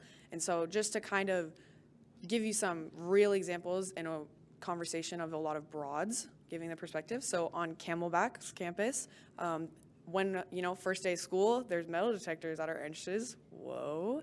There were long lines at first, and it took a while, but every single day my principal got onto our announcement system and was like, all right, took 20 minutes today. Tomorrow it's gonna take 15. And then was very transparent about what things look like, why it took long, and what the movement forward was for the next day. And every single day it got better. Maybe it was 1 minute, maybe it was 3, maybe it was 5, and eventually by the end of the week it was none. We were getting through it smoothly. And with that, there's sensitivity adjustments. I don't think that they're detrimental, but it definitely is like part of it. When everything is setting it off, you gotta adjust it, but how much adjusting, right? It's not been a crazy problem or even like thought at our school, but it's just something that's always in the back of my mind that is like, technically how far are we willing to go? And then I also wanted to bring up just the thought of SROs. We don't have one at Camelback, and I've never experienced one, so I went into my community to get perspective on that. And what I've really heard is that if we were to get one, qualities that would work well for our community would be someone who's positive and consistent on our campus. So someone who's not just popping up when there's an incident or they don't really know them, they see their face. It's somebody who's connected to the students and it feels like they're part of the staff. Something that I really credit my admin with is that they're outside. They're not in their offices. Recently we had one of our admin come to a leadership camp for 3 days. I see my principal, I see my vice principals walking around doing the same, at least what it looks like, duties as other staff that we know more. So somebody who would be enforcing that safety as the SRO's position, I would expect them to have that same level of commitment to connection. And as for the Maryville perspective, we were part of the pilot program, and on our campus, the common consensus when this conversation first stemmed was that it was needed due to prior and past events and ongoing events.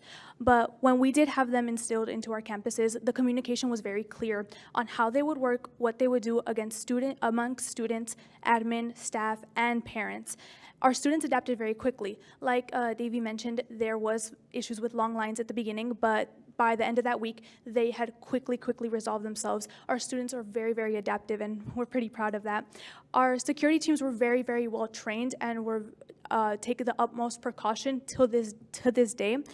They're very, very, very well equipped with understanding how to manage with students, how to communicate with them, and they don't make us feel like we're getting our rights violated or an invasive search of our items. They take precautions, so they'll put you through the metal detector twice if you go off. They will search your bag, and since these are people that you see every day, they're people that you communicate with on a daily basis and have a lot of communication with, it doesn't feel like we're being incriminated, which is a big conversation that we had with advanced weapon detection and SROs. And as for SROs, we do have one on our campus, and it's almost a daily thing. Of something that I'm very grateful for is that they don't intimidate our students. They're not there as a tyrannical form of authority. They're really there to help, to view, to keep the safety of our schools in mind. They help keep our kids accountable, and I know that it's hard sometimes. These are students, they're children, but they do a very good job at keeping us in check, keeping us safe, and keeping us accountable for our actions. And again, they don't make us feel like criminals, which is something that has been contested a lot.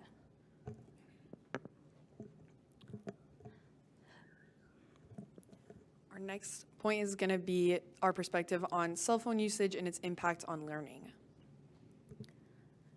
So this is one of the bigger conversations that we had, and when we first really started getting into the nitty-gritty of what the Superintendent Advisory Council was, and it was the portion of implementing policies and how we would see that on our campuses. So the impact and the reason for the passing of this law was to promote productivity among students, make sure that we're limiting distractions and we're able to foster the best education that we can for our students.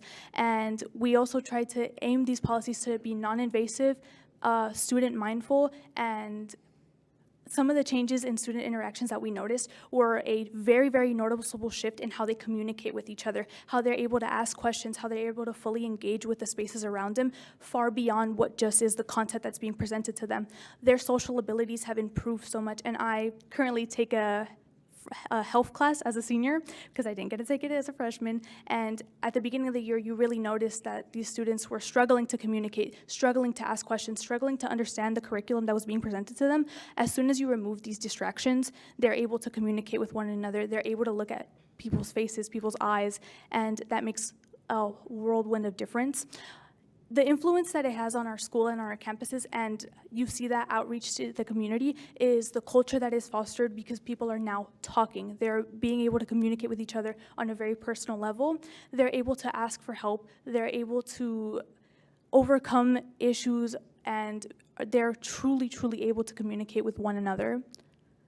May we have the next slide, please?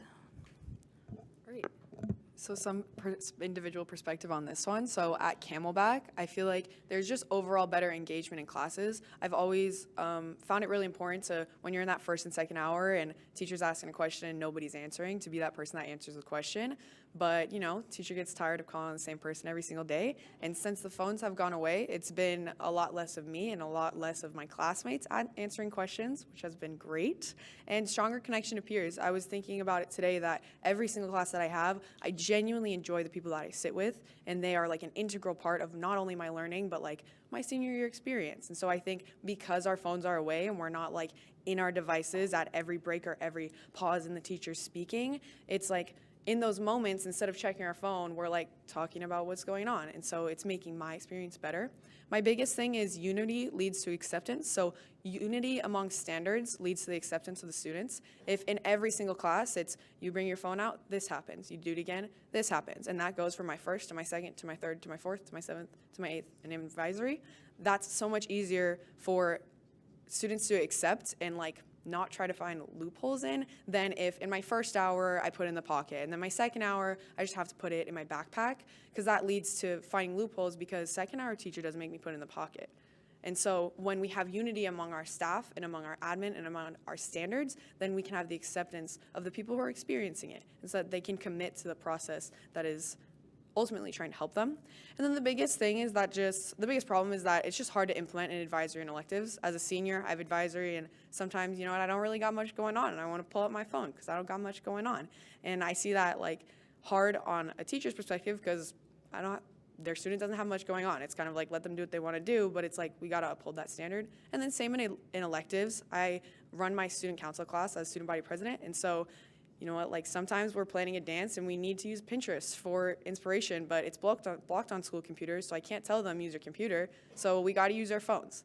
But it just takes knowing your people and knowing when to find the ebbs and flows of it.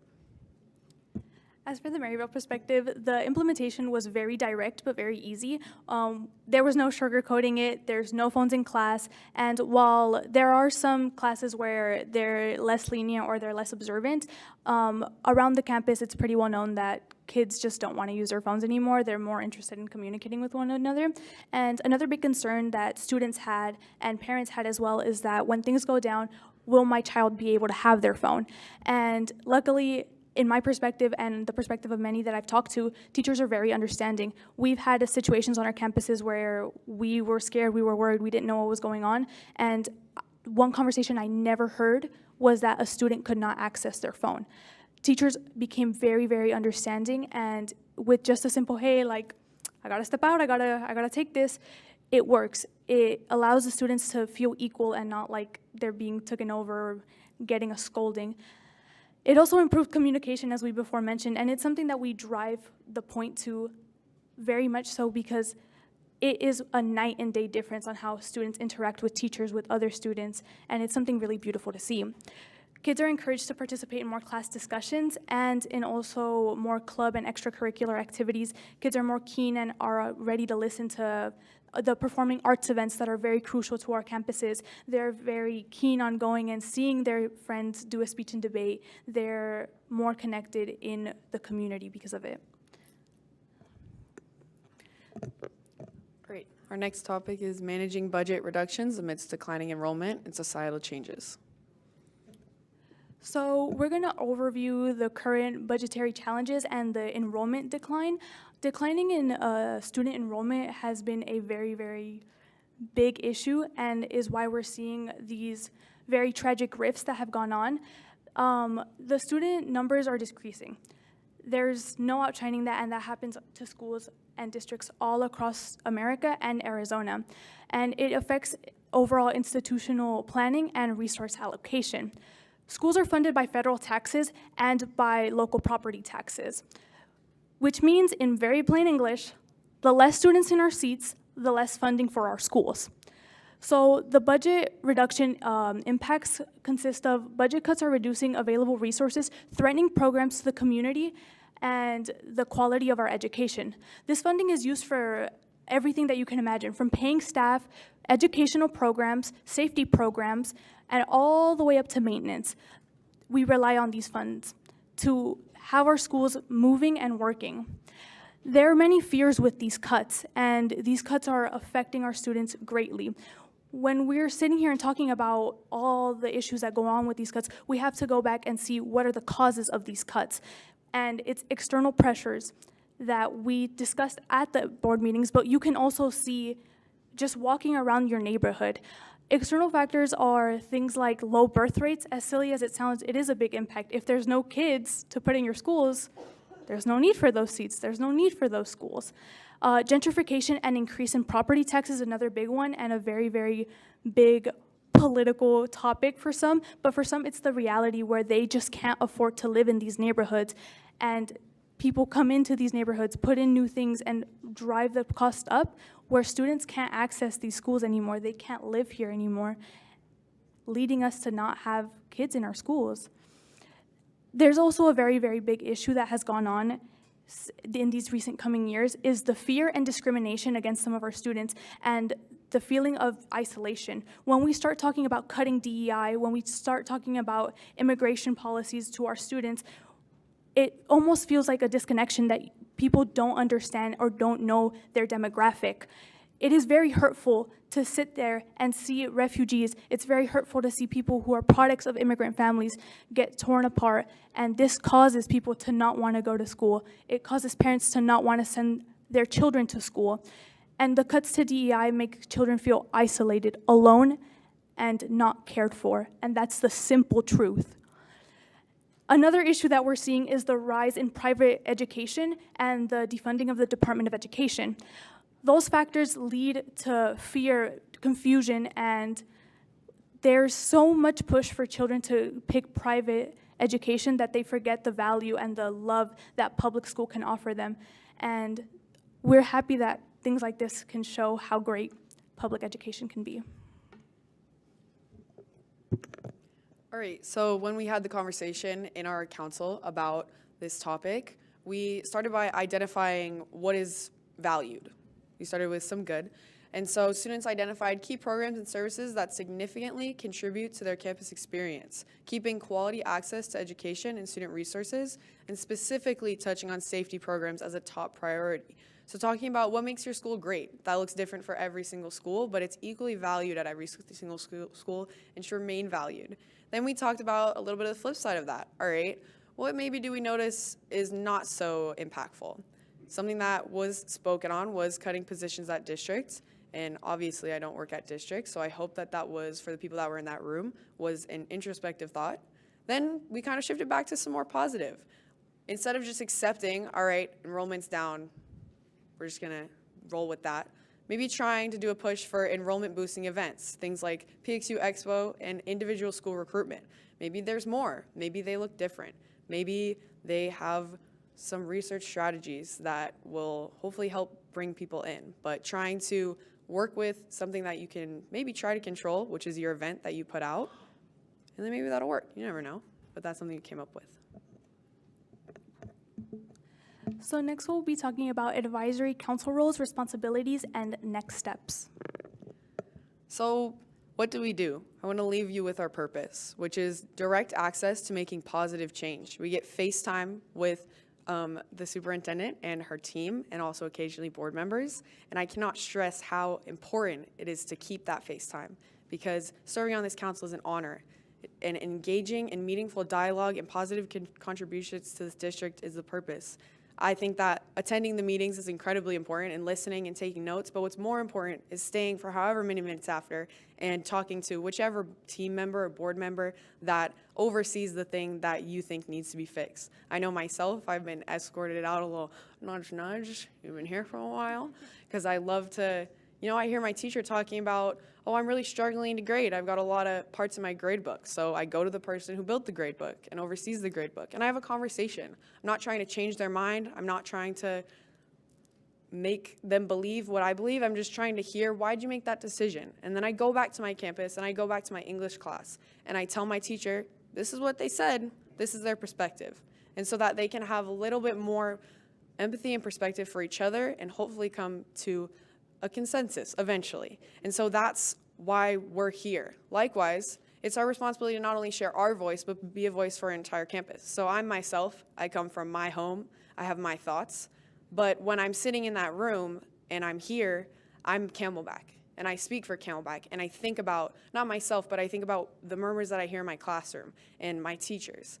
And I speak on that and I voice what they think. I might think that it doesn't matter, but it matters to them, so it matters to me. And finally, touching on that, we're a bridge between the board and the campus. We're here speaking, we're here listening to all the things that we sat through before this, we're in those meetings, and so we're in taking that information, but we're also in our classroom every single day. So we use our time with the superintendent and her team to understand the perspective and share that accurate information with our campus. So if we're hearing non-accurate information on our campuses, we're like, hey, that's actually not true. And if we're likewise on our campuses, and then we hear a perspective in our meeting that doesn't match that, we're like, hey, that's not true. And I think that's the most important role. We say voice, we say listening a lot, but truly using your voice and taking the time to be heard. And finally, we just want to thank you for your support. Thank you for inviting the Superintendent's Advisory Councils, allowing us to speak and taking the time to hear from your students' voices. An opportunity to share what we learn in these meetings with people at our schools. We get to participate in events like Expo and the APS Light Parade. We also get to share what we and others at our schools think, feel, and want to see change. Potential future topics could look like focusing on student wellness, academic opportunities, and inclusive engagement strategies to strengthen our school communities. We hope to inspire all of you with the idea and concern and the need to use the power of your voice. I just want to say thank you so much for giving us the opportunity to stand and giving us the platform to voice our opinions, our thoughts, and what we've learned at the Superintendent Advisory Council. We are eternally grateful. And my final words, I hope that this inspired you guys to advocate for what you guys believe in, get educated, and understand that your voice matters. Thank you so much. And we stand with our social workers. Thank you.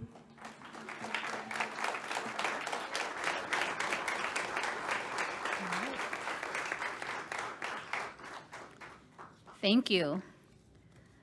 Moving on to the next item, 5A, approval of consent agenda. Is there a motion to approve the consent agenda items as presented? I motion. I second.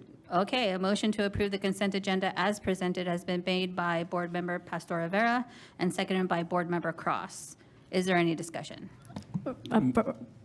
Madam President, I guess kind of There's no discussion.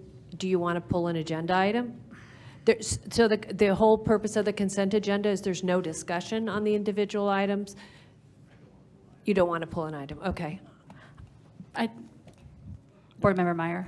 It's President Napa. I do want to pull an item, but I forgot. The transition was so quick. That's okay. Why don't you suggest pulling the item, and we can see if Board Member Pastor Rivera will amend his motion to exclude that item, and if Clerk Oliver will second. So go ahead and indicate the item number. Yes, item number, sorry, I lost it. It's like 8, sorry, 1 second. Oh yeah, Is it 8B, notice of advertisement. Will you amend your motion to exclude that item? I amend. And Clerk Oliver, do you amend, are you okay with that, with your Yes. second? Okay. So the motion would be to approve the consent agenda without item 8B. Oh, Yes, I'm Board- sorry. I totally screwed up. That's not allowed. I know. So are you okay with that? Yes. Okay, thank you. I'm so sorry about that. Okay, so motion to approve the consent agenda minus item 8B. Roll call vote, Board Member Cota? may I explain my vote? No. Yay, A or nay, for or against? It is no. Board Member Cross? Yes. Representative Marquez is not here. Board Member Meyer? Aye. Clerk Oliver? Aye. Board Member Pastor Rivera? Aye. And I am an aye. Motion carries. Going back to item 8A now. Board Member Meyer? 8B. 8B, thank you. Yes, 8B. I just wanted to pull this just out of to avoid conflict of interest on my own part. So that was it. So you're going to be recusing from this agenda item? Is that Yes. correct? Okay. So she's recusing, so we would just need a motion. All right, is there a motion to approve item 8B of the consent agenda? I so motion. move. Give it to the board member Board Cross, and I'll member- second. Okay. There you go. Board Member Cross, motion, seconded by Board Member Pastor Rivera. Roll call vote, Board Member Cota? Aye. Board Member Cross? Aye. Board Member Meyer? Oh, I'm sorry, Abstain. you are not voting. Clerk Oliver? Aye. Board Member Pastor Rivera? Aye. And I'm an aye. Motion carries. Next item is 6A, Superintendent's Report. Ms. Andrade. Okay, thank you, President Napa, members of the board and community.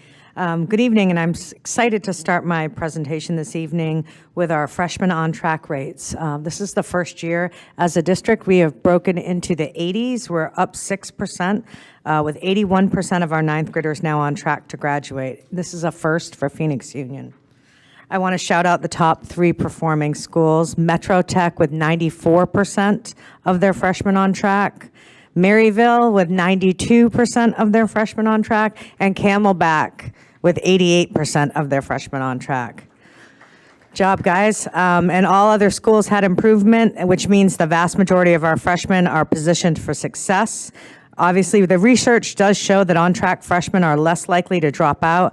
I want to give a huge thank you to all our principals, all our freshman teachers, counselors, support, freshman house coordinators, and support staff. Your dedication and support has made this possible. Let's celebrate this milestone as we continue striving for 100% on track. All right, next up is one of perseverance for a particular student at Camelback named Blaze. Blaze is a Camelback Montessori student who recently earned an 1170 on the SAT, which I personally thought was pretty good. This is about equivalent to an 18 on the ACT. Not too bad. But for Blaze, this wasn't good enough, and he decided to retake the test. And I'm excited to share that after studying and preparing for the retake, Blaze's score jumped to a 1350, which is equivalent to a 29 on the ACT. Yes, you may think that this is the end of my story, but it's not. Not for Blaze, who recently told us, I am retaking that test again because I know I can break 1400. Well, good luck, Blaze. Just know we're all with you in that room when you take that test for the third time. You've got this, but no matter what, we're proud of you. Next, I want to give a shout out to all of the schools, programs, and marketing team for putting together another successful expo. We had 8 shuttles of students from our partner districts, and all told, we had 663 prospective students check in with us on that one day. Over 1,000 people attended throughout the day. Our internal data shows that over 200 students turned in packets ready to go for the 2026-27 school year. This is up. Last year, only 180, so we're up 20 more packets. Great job to everyone that made that day possible. As you know, we fully launched the 3DE program with junior achievement at Alhambra and at Cesar Chavez last year. Well, we actually launched it this year. We planned it last year. Last month, our first cohort from each campus visited Delate, which is a national financial service company and district partner. Student groups from both campuses presented their ideas to their current employees for review, and 4 groups were chosen as finalists. They're now competing to represent their high schools in the finals.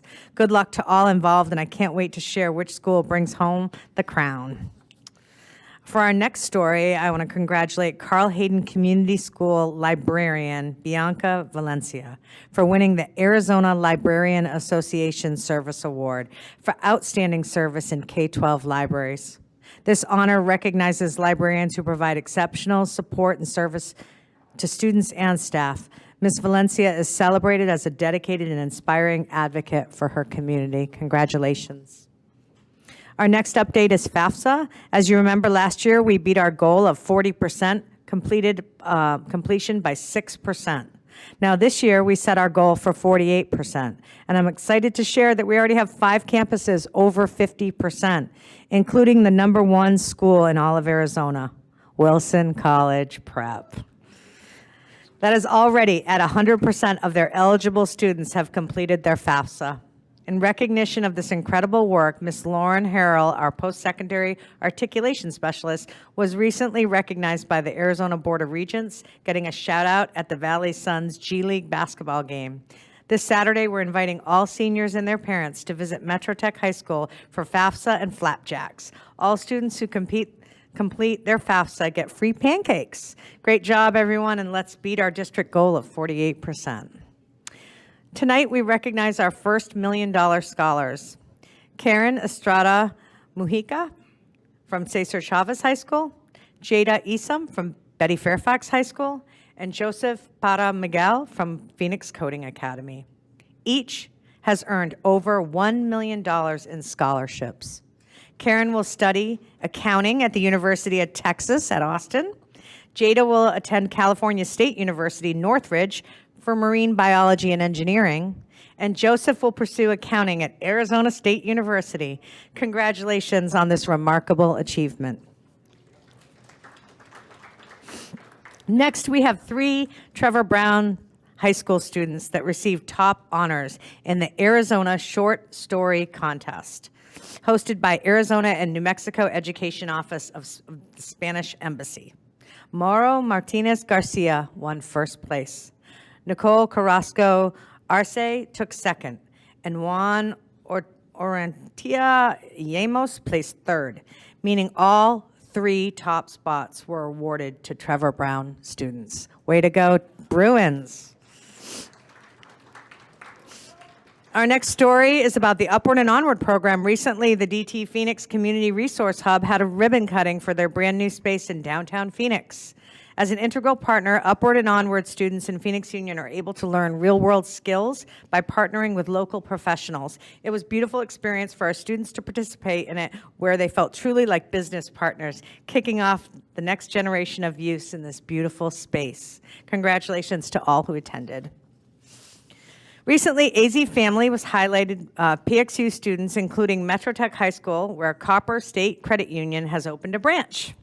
Students gained experience in financial services and learned banking skills alongside professionals, promoting financial literacy. Well done, Metro Tech High School.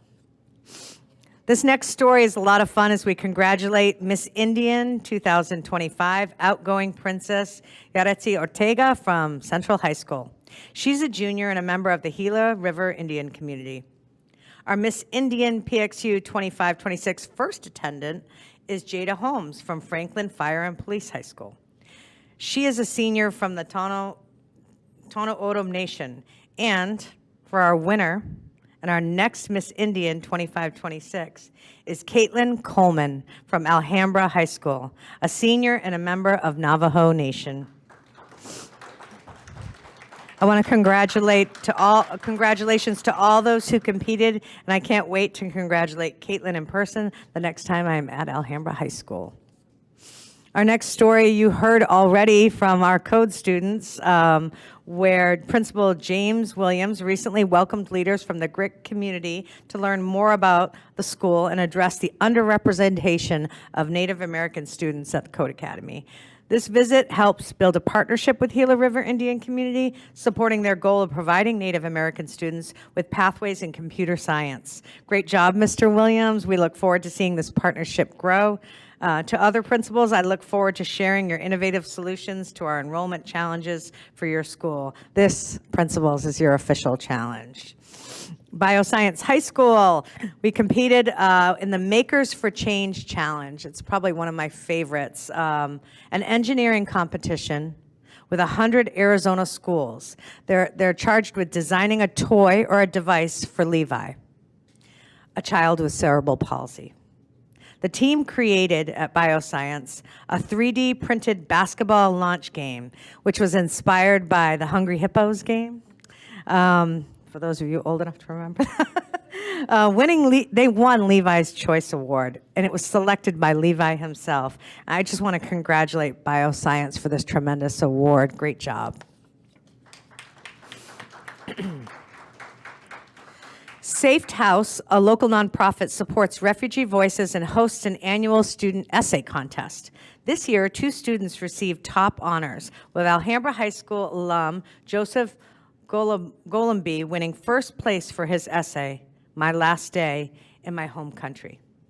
Joseph described leaving Burundi amid conflict, sharing both the pain of separation and the hope for his new life in the U.S. Inspired by a proverb, a person is strength. Second place was awarded to Alhambra senior Ricardo Magana. Congratulations to both students. If you can, please pick up copies of these winning essays. They are available at the Call to the Public desk by Richard Franco.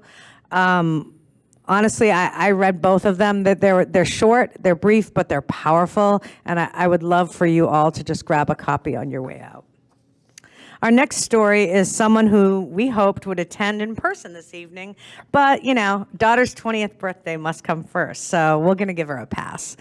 Miss Jennifer May from Metro Tech High School was recently awarded the Horticulture Hero Award by Seed Your Future.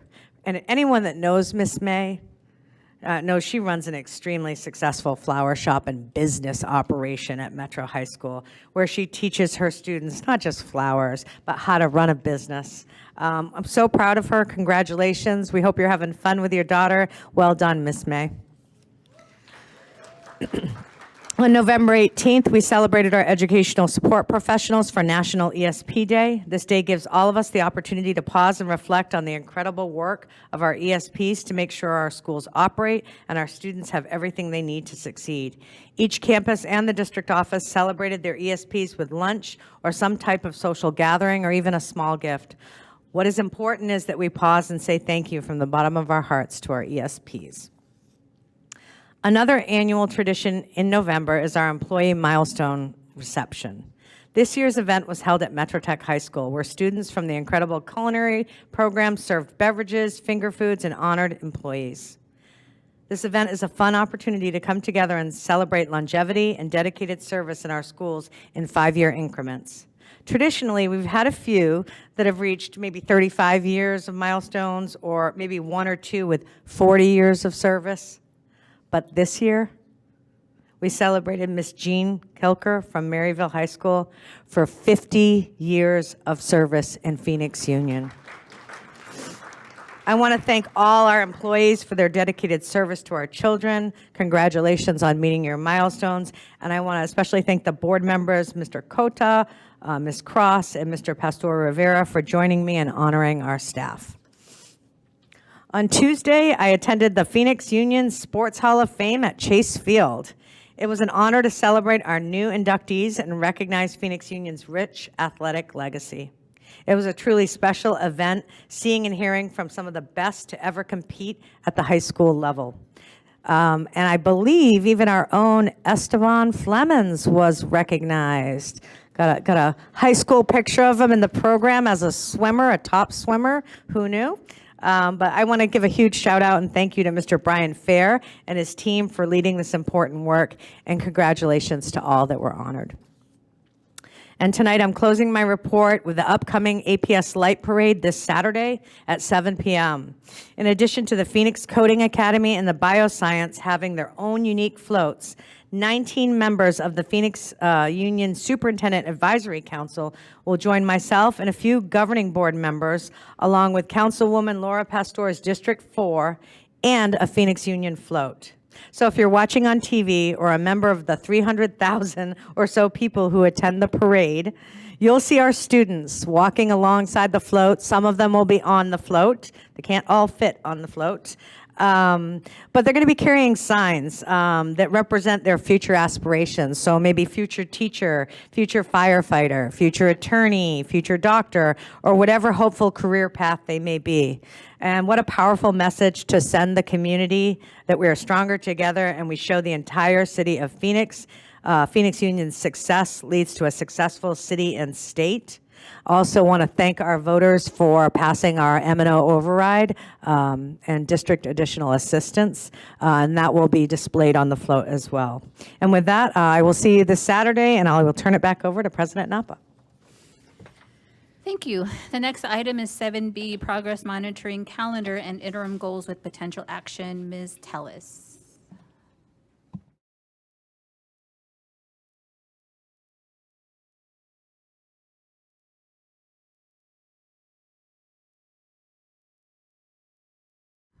Board Member Pastor? Yeah, I actually had something to say about the superintendent's report.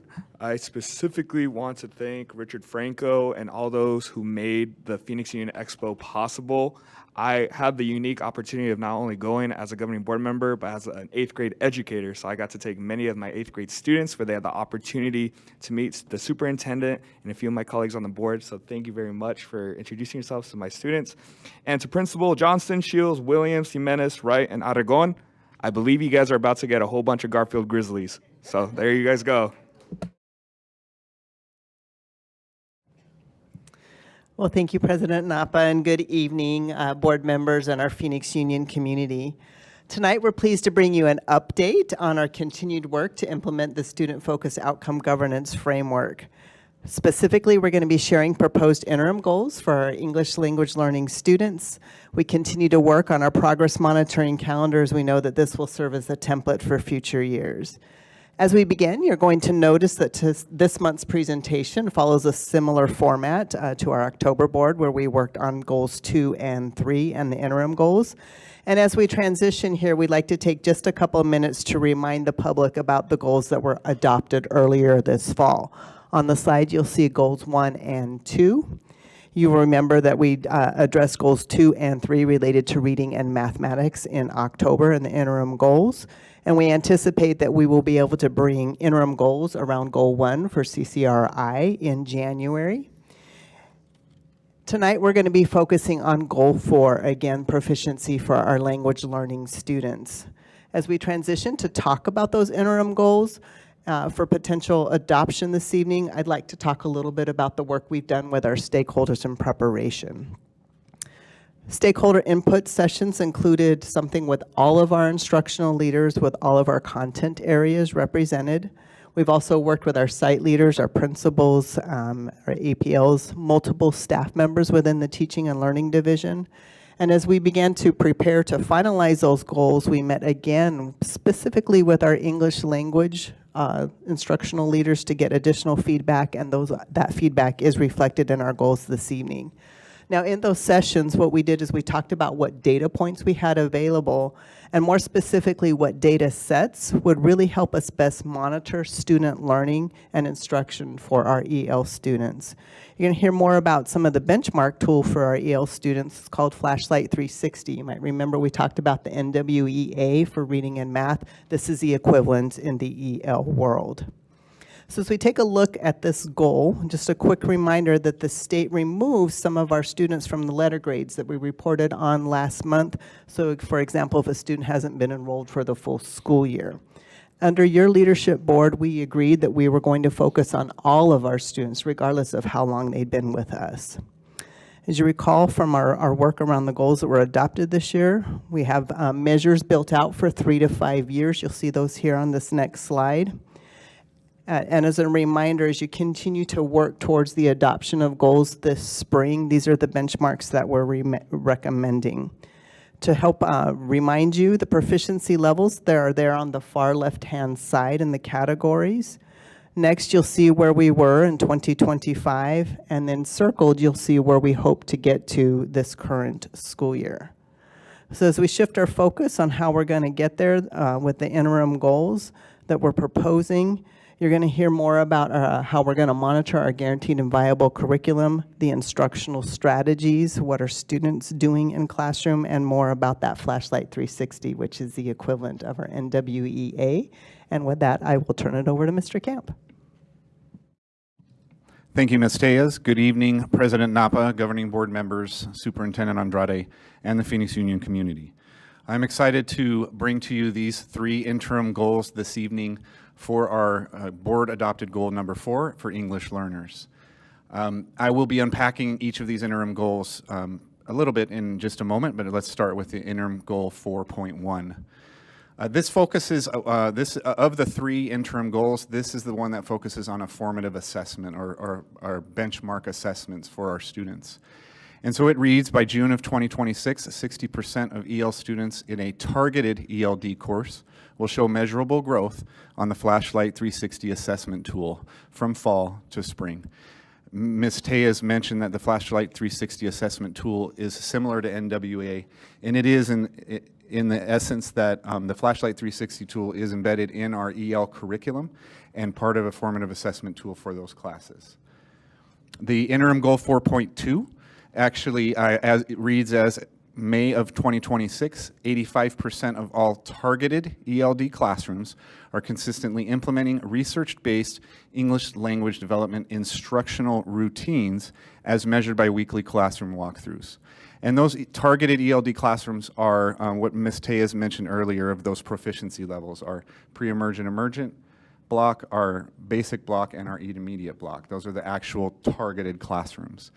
And then you will see for interim goal 4.3, by May of 2026, we also would like 60% of our content area classrooms that serve our EL students are integrating 3 or more ELD instructional routines as evidenced by classroom walkthrough data. And so I'm going to unpack just briefly how we may progress monitor each of these interim goals should they be approved. You may notice this template that we have used in the past, and this is a student outcomes focused governance template that includes an example of a 3 to 5 year goal if we are to adopt a 3 to 5 year goal. And then you actually see our annual adopted targeted goal that Ms. Tejas showed earlier. The interim goal measure is there, 4.1, next to the red box, and you can actually see that the data that would be used to measure this interim goal is our Flashlight 360 data that I will talk about in just a moment. Actually, I'll talk about it now. And so this is an initial snapshot of the Flashlight 360 data that you see here. And unlike our reading and our math interim goals that we are measuring by grade level or by cohort, this progress monitoring would be measured by those levels of proficiency within ELD. As you remember from earlier meetings, board, we have various grade levels within each of these proficiency levels. So instead of measuring by grade level, we want to measure by the proficiency level based on those interim goal points, the board goal points from earlier. You also see on this slide 2 parts of the test, speaking and writing. And then within each part of those tests, you see 3 benchmark points in time: fall, winter, and spring. Again, very similar to our NWEA. We are currently in the process of testing this benchmark tool in the winter as of right now, so students are actively taking it now. Once those data points are done, we will have accurate information to be able to compare those 2 groups. As of right now, in the middle of testing, you can see that there is growth in each of those levels. Once we are completed with that data, we'll be able to progress monitor the true outcomes. So this shows the great efforts that our teachers are making already. And finally, I'll just bring your attention to the blue, red, and yellow stars. They may look familiar to you because for the NWEA, we were going to use those for grade levels. And we can follow a similar format for this progress monitoring with our proficiency levels for EL. Let me move to interim goal 4.2. Again, that's measuring with walkthrough data, classroom walkthrough data, the consistent use of implementing research-based English language development instructional routines. Now, as Ms. Tejas mentioned earlier, instructional strategies are very important for the effectiveness of the instruction, the Tier 1 instruction going on in classrooms. And within the EL program, we identify these or call these routines. As we heard earlier from the Student Advisory Council member, the routine of cell phone policies is very important so they don't have to remember by class. And so within our targeted ELD classrooms, as part of our written curriculum, we want to make sure that those routines are implemented consistently. And so we will be monitoring that based on our walkthrough data with the McCrell walkthrough document that I'll show in just a moment, to basically identify where there may be some professional development needs that need to be extended or advanced for our teachers. This image here just sort of summarizes those English language development routines, instructional routines. The ones you see on the top focus on the classroom environment, and those are crucial for the rest of those opportunities to take place, summarized down below. As you can see from just some initial data, this is an example of one campus and the various walkthroughs they did in ELD classrooms. You can see already that the routine number 1 and routine number 3, we have great strength in, and there's some areas for growth. But again, as we continue to implement these walkthroughs and provide those additional training opportunities, we hope that will grow. Down below, you see sort of a summary of the essence of the instructional routines that focus on the student learning in the classroom as well. We know that academic vocabulary practice is important if it continues to be a routine, along with practicing that before writing or even structured reading, as well as frequent checks for understanding. These are routines that are crucial for our EL students, but they are also very beneficial for all students. And so as I move to interim goal 4.3, this is actually looking at measuring not our targeted classrooms, because our EL students, they spend 2 periods a day in their block classes, right? And then the other 2/3 of the day, they're in their content area classes. We recently talked about some adjustments to the newcomer model, and so we will have those students in our content classes, and we want to also see that those instructional routines are embedded in our content area classes as well for those students. And so this goal measures with our classroom walkthrough data those routines that are in those content classes for which our EL students are being served. Here you see an example of how we could progress monitor this. We have for a few years since our Cognia accreditation visit really streamlined our walkthrough process by using the McCrell walkthrough instrument. We have adapted that for the EL classrooms, specifically for EL routines, but we use this walkthrough process for all of our classrooms. And what we can do is we can identify within that data which of those correspond or match those EL instructional routines, those powerful routines or practices that are crucial for our EL students and beneficial for all our students, to further identify where there may need some additional support, training, or opportunities provided to make sure that our students are getting the best Tier 1 instructional opportunities possible. Speaking of professional development or training opportunities, we currently have an integrated math and ELD cadre that is an optional opportunity for our teachers outside of the instructional day. We recruited pairs of teachers, so an EL and a math teacher at our campuses to join this cadre. And they work after hours on integrating those language routines within their content or within their EL class. They collaborate on designing lessons with those routines, and then, as you can see in the middle picture on the right, the ultimate goal is for them to deliver that lesson in a job-embedded practice with their peer to immediately see the benefits and results. And so we hope to continue these opportunities in great strides. And so as I close, I will bring us back to the 3 interim goals, 4.1, 4.2, and 4.3, that are being brought tonight to you, Board, for consideration of approval. And at this time, I'll open it up for any questions. Board Member Pastor Rivera. Thank you guys for this presentation, and I'm going to rely on my colleague, Board Member Cross. So about a few weeks ago, when we were doing our listening sessions, shout out to Camelback for being our first host, there was a group of educators, and please, Board Member Cross, if I'm misrepresenting, please correct me. There was a group of educators who were specifically talking about the curriculum that they have available within their classes and the difficulties perhaps translating it for English learning students. Can you perhaps talk about in a little more in detail to what type of support our educators are receiving in order to best strengthen our curriculum? Thank you, Board Member Pastor Rivera. President Napa, Board Member Pastor Rivera. Thank you for the question. Yes, I was there that night and was able to hear some of that information as well. And really, over the last 5 years, we've been working on the ELD adopted curriculum. We've provided a variety of training opportunities during the school day and outside the school day. And we've had mixed attendance at some of those events. And so I believe that with additional training and support, and especially a focus on student achievement within our EL classrooms, we'll have more buy-in from our campus administrative teams to focus on this learning, and additional identification from our teachers for what additional support they would need. And thank you for the question. I'd just like to add, we also work with our EL instructional leaders as part of that feedback loop, and we do engage in ongoing revisions of curriculum based on teacher feedback.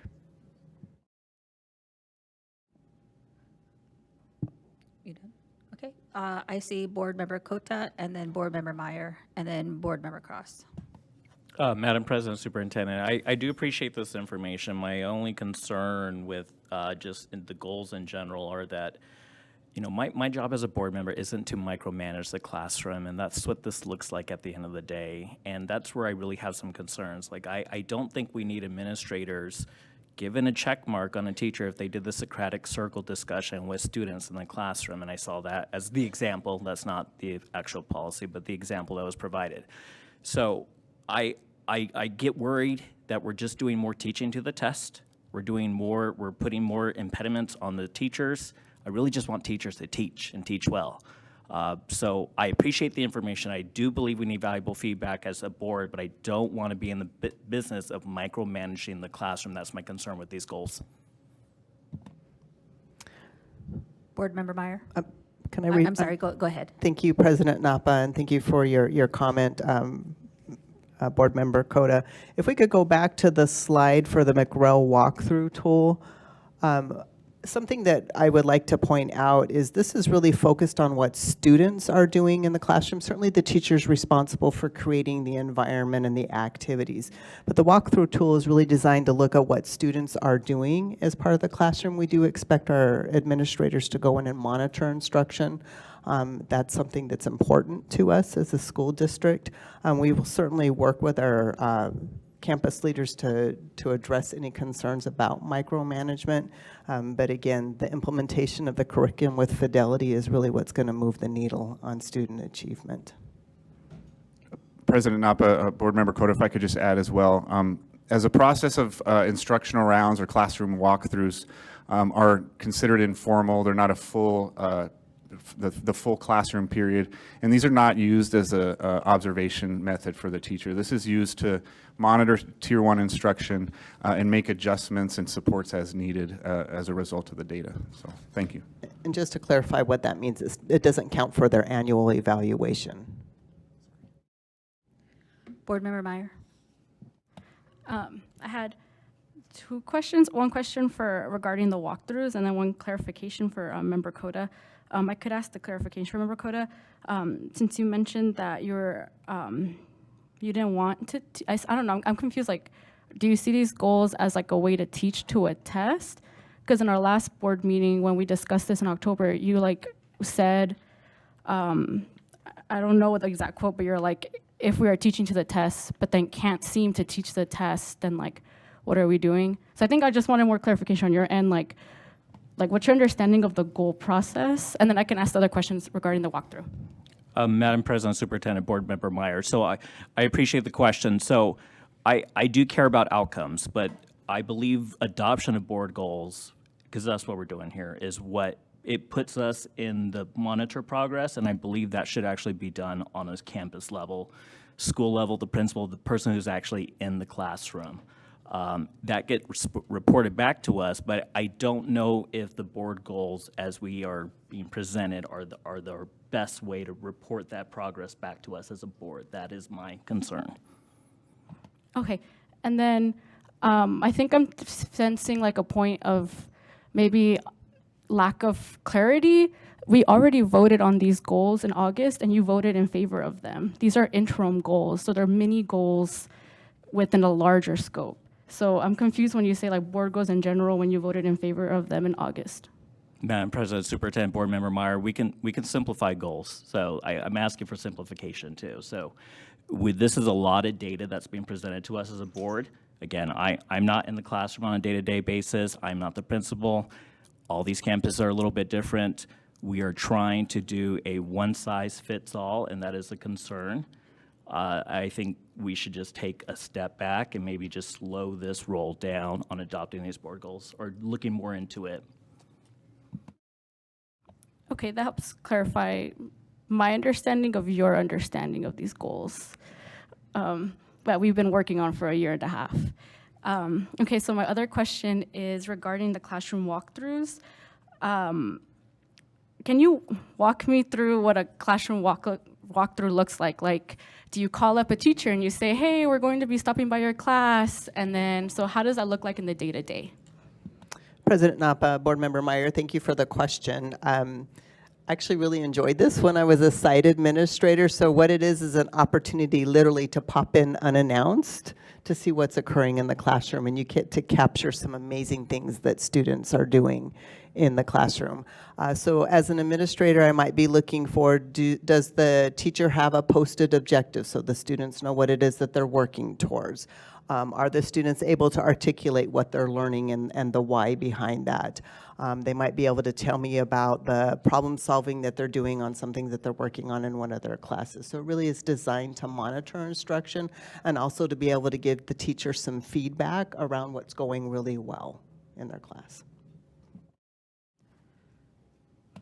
Oh, just to understand more the practicality of what it looks like to the day-to-day.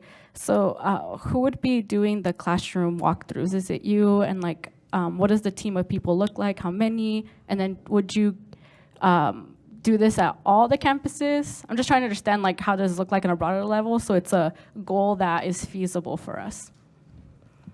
President Napa, Board Member Meyer, thank you for the question. So kind of to what Board Member Cota was speaking about, this is done at the campus level. So it would be the campus administrative team, so the principal and the assistant principals, and also the education mentors that are going in and providing that level of feedback and observing what's occurring in the classroom. Board Member Cross. Madam President, thank you again. Flashlight, is that a test? President Napa, Board Member Cross, thank you for the question. It is similar to the NWEA formative assessment benchmark, and so it is a test. It is a test of their progress in speaking and writing and those skills. And part of our contract with Flashlight 360, one of the great things about it for our teachers, first of all, that contract includes independent outside scoring of those assessments. So that not only ensures consistency amongst the grading of those progress monitoring benchmarks, but also saves our teachers a lot of time. They'll get the results. They have to provide the opportunity for the students to take the benchmark tests, but they're not graded. They're graded through that contract, by that system, to help with time for our teachers. And is this given 4 times a year? Yes, so similar to the NWA exam, again, it's given in the fall, winter, and spring, so 3 times a year during their classroom. Do these students also take the NWBA one as well? They do. So now they're taking 8 tests. That is correct, and I believe we may have mentioned it. I'm sorry. That's okay. Just the comment, because Ms. Board Member Meyer asked me to go with her to Trevor Brown, and there was 50 high school students in that meeting. Trevor Brown, pardon me? Oh, community listening session. It was incredible because they came and they asked questions, and they are complaining about the number of tests they've been given. So I understand why we have to do it. We tried diligently to explain that to them, and they still weren't happy. So I just wanted to be clear that this is now 8 tests that these students are taking. Ouch.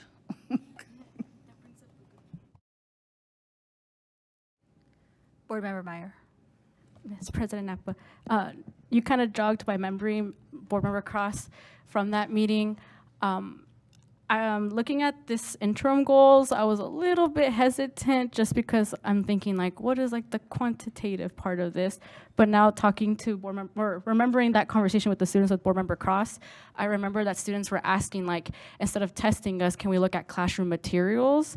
Like they were looking at like maybe project-based or maybe more in the classroom setting. So I feel like in a way, outside of the flashlight test that we're having them do a lot, like 4 times a year, I think the other interim goals hit on those concerns of the students of like broadening our understanding of what's happening in the classroom outside of a standardized test. So that kind of pushed me more in favor of these goals, and I initially was kind of like, I don't know. But I think as a whole, we gotta evaluate how many times we're testing our students, but that is maybe, I don't know, for clarification, Superintendent Andrade, if we're discussing how often we take these tests, is that part of this current discussion, or would that be like a whole different line item? Thank you for the question, President Napa, Member Meyer. I think at our January retreat, we can probably dig in on this a little bit more because, yeah, I'm not a huge fan of testing too much because it just produces fatigue. So maybe it's one or the other for our ELs. And I think there's a lot of creative ways to monitor progress. And this was just our first attempt at it in preparation for next year. So we hear the feedback, and we will continue to work with our ILs and get ideas and figure out what's best for our students, but also what's best for letting us know do we think we're meeting our goal or not? And so we need something that's really going to point our direction. Are we winning the game or losing? Because we don't want to be caught off guard at the end of the year. Again, at the end of the day, Azella is just one measurement of a whole child, but it is what our board goal is based on. So open to placing it on a retreat agenda and having a deeper discussion. So thank you. Board Member Cross?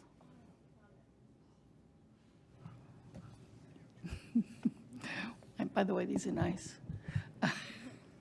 One other comment. Thank you. Black and white. With the black lettering and the white. You guys listen. Thank you. And thank you for the presentation. I know you guys work hard on that. I appreciate it. President Napa. Meyer? Thank you. So since this is listed as potential action, did we, as a board, did you all want to motion to look at this at a later date with more clarification? I like the idea of the board retreat, having more understanding of the testing cycle. What are your all's thoughts? Before we move on to that, I just want to come back to the earlier discussion of the interim goals and the question of academic freedom is what I want to say. When I read these interim goals, I am seeing measurements of how they're going to be done, but I don't see any actual instruction to how that they're going to do it. I see a menu, which clicks with me because when we're talking about goals and competencies, especially in the university and community college area, there are outlines, there are guidelines, and there are things that we had that the faculty have to hit during that semester to demonstrate proficiency, but the instructors are given the academic freedom in the classroom to actually meet those goals. Is that what we're talking here? Thank you for the question, President Napa. I'm guessing that you're looking at one of the walkthrough slides that we shared. So to answer your question, the how the teacher designs the instruction to demonstrate the mastery, that's the art and science of teaching. We don't dictate that or outline what the teacher's expectation is. We're more concerned about how is the student demonstrating mastery or what they're doing, and then how is the teacher creating the experience for the student. That's their ability to determine what's best. They know their students and how they learn. Thank you. Coming back to Board Member Meyer, so this was with potential action, and we can review this at a board retreat and then with potential action again, correct? Okay. Do I make a motion for that? Is that necessary? You can, anybody can make a motion for anything, but if there's no motion, then it would just be brought back later on. So you could either make a motion to postpone the decision, or you can just let it sit, at which case it will come back for, does that make sense? Okay. Yeah, I would like to motion for a review during the retreat when we have more time to sit with this one, since ELL is something that we haven't studied as deeply as the ACT goals number 1 and number 2. Second. Do you want to specify a specific retreat or just in the future? Oh, the January? Oh wait, is that too late? Because that's the January 23rd. I think that's when it is.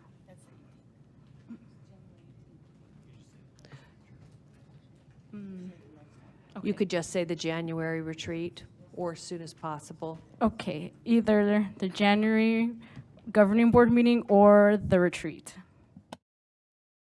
Okay. January retreat. Okay, that's the motion. Board Member Cross seconded it. I also second it. Roll call vote. Board Member Cota? Aye. Board Member Cross? Representative Marquez is absent. Board Member Meyer? Aye. Clerk Oliver? Aye. Board Member Pastor Rivera? Aye. And I'm an aye. Motion carries. We will see it at another time. Okay, so item 7C, policy BEDB and policy BEDH.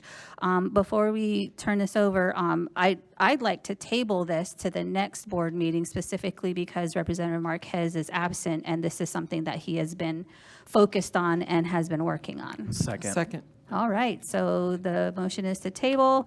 Got a second. Board Member Meyer? Aye. Board Member Cross? Board Member Cota? Aye. Board Member Pastor Rivera? Aye. Representative Marquez is absent. Clerk Oliver? Aye. And I'm an aye. All right, moving on to next item 9L, approval of recommended list or eliminating positions and issuance of preliminary notification of reduction of force letters. I would like to move into executive session. Do we need a motion? So we need a motion to move into executive session. I assume it's for legal advice? Legal advice to discuss this item. So it would be pursuant to, because we need the section, pursuant to ARS 38-431-03A3 for legal advice regarding this agenda item. Thank you. You've moved? I would like to offer an amendment. Perhaps we get the presentation first Yes. and then move into executive Yes. session. Yeah. That's okay, so you'll withdraw your motion for right now? Mm-hmm. Okay. Ms. Andrade. All right, good evening, Governing Board. Community, we're here tonight to provide another update on the reduction of force and where we are in the process and some facts around it and some preliminary data that we have associated with it. And so to kick us off, we're going to start with Dr. D'Alba and then transition to talent and the process with Dr. Allen, and then I will close us out with some of the data and numbers. So with that, I'm going to turn it over to Dr. D'Alba. Thank you, President Napa, Clerk Oliver, members of the Governing Board, and community. Over the last 3 years, district enrollment has declined by about 3,000 students. Our current enrollment is lower than expected from last year, as you saw from the revised budget submitted, resulting in about 1,800 fewer students than last year. This drop in enrollment requires a $20 million budget reduction to remain stable and provide students with the same quality instruction in the classroom. I'd also like to remind the board and community that we also expended all ESSER funds that were one-time funds, and that was about $111 million that we no longer have accessible.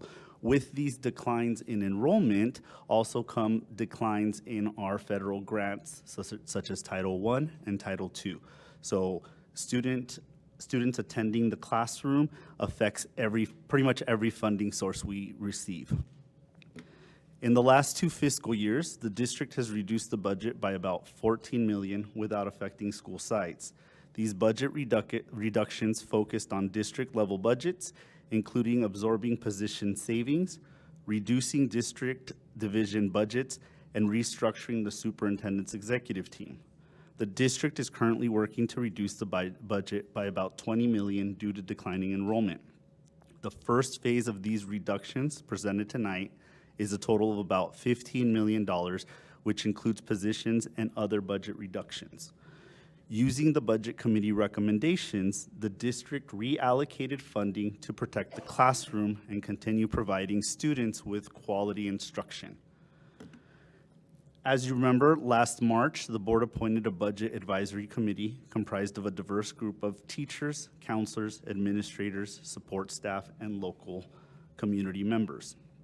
The task at hand was to figure out priorities that would be utilized to reduce budgets for this year and next year. So starting in March of last year, the Budget Committee met twice a month to learn about district budgets and to survey and collect data from about 1,500 individuals that we did through a survey that was sent to campuses and other staff members. We collected data or feedback from staff, students, and families. Ultimately, the Budget Committee used the input collected to make budget priority recommendations, which were adopted earlier this year. It's essential to understand that given the magnitude of the budget reductions, reducing $20 million is difficult. Each budget priority was affected, regardless of the ranking that it was placed in. The positions selected for reduction in force for next year, therefore, were based on stakeholder feedback and on the board's adopted priority recommendations, and also looking at creative ways to combine positions. As expected, the highest priority recommendation was the classroom. We are a school district, and student achievement and instructional services, followed by student support services, then safety and security, and finally facilities and operations. Overall, the community prioritized those working in the classroom directly with students the highest, meaning instructional services. While salaries were also a part of the Budget Committee's recommendation, these are negotiated through our IBM process. These priorities, alongside feedback from various groups, were used to guide to select positions for the reduction in force that are presented tonight. As a reminder, these reductions are for next fiscal year, starting July 1st, 2026. Employees are being notified early to help them plan ahead because we understand that these are difficult situations for people, and it is only the best thing to do is to try to notify them as soon as possible. So given the size of the reductions, all priority areas were impacted, as I mentioned. Using the Budget Committee recommendations as a guide, resources were reallocated to ensure quality instruction and programming continues inside the classroom. Next, I'd like to turn it to Dr. Allen, who will provide a timeline and other information regarding the reduction in force. Thank you, President Napa, Governing Board. As was presented at the November board meeting, this is a reduction in force timeline. Thank you. The week following the November board meeting, as evidenced on the timeline, was the week that we began meeting with individuals to notify them of the preliminary RIF. These meetings occurred throughout the month of November. And as Superintendent Andrade explained in November, given the amount of cuts that we had to make to reach $20 million, there would be two phases. There would be a phase one, which we used the time in November to meet with those individuals, and there will be phase two in December, bringing to you another preliminary RIF list in January.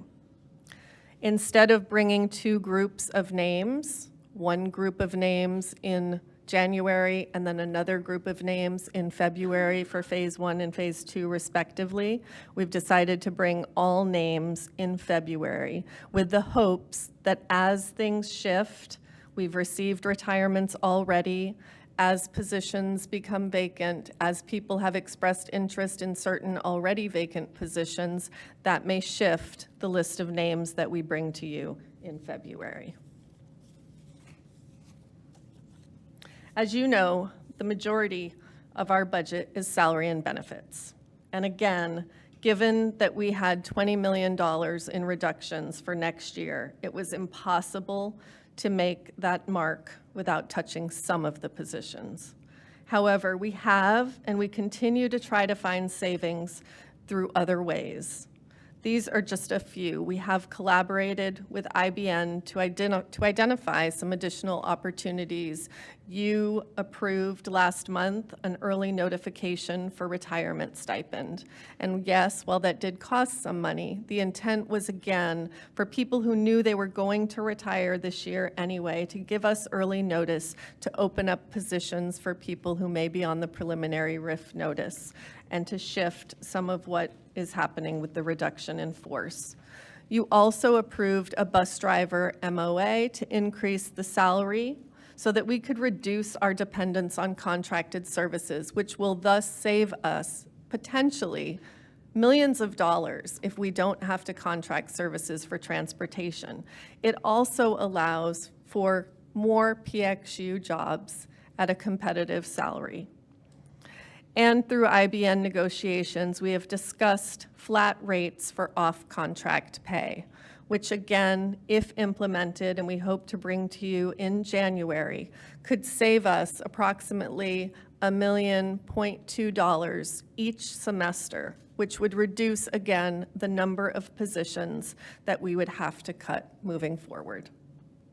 As Superintendent Andrade mentioned, we are thankful that the override elections DAA passed, because without that, we would be facing another $31 million in cuts, which would be devastating to the district.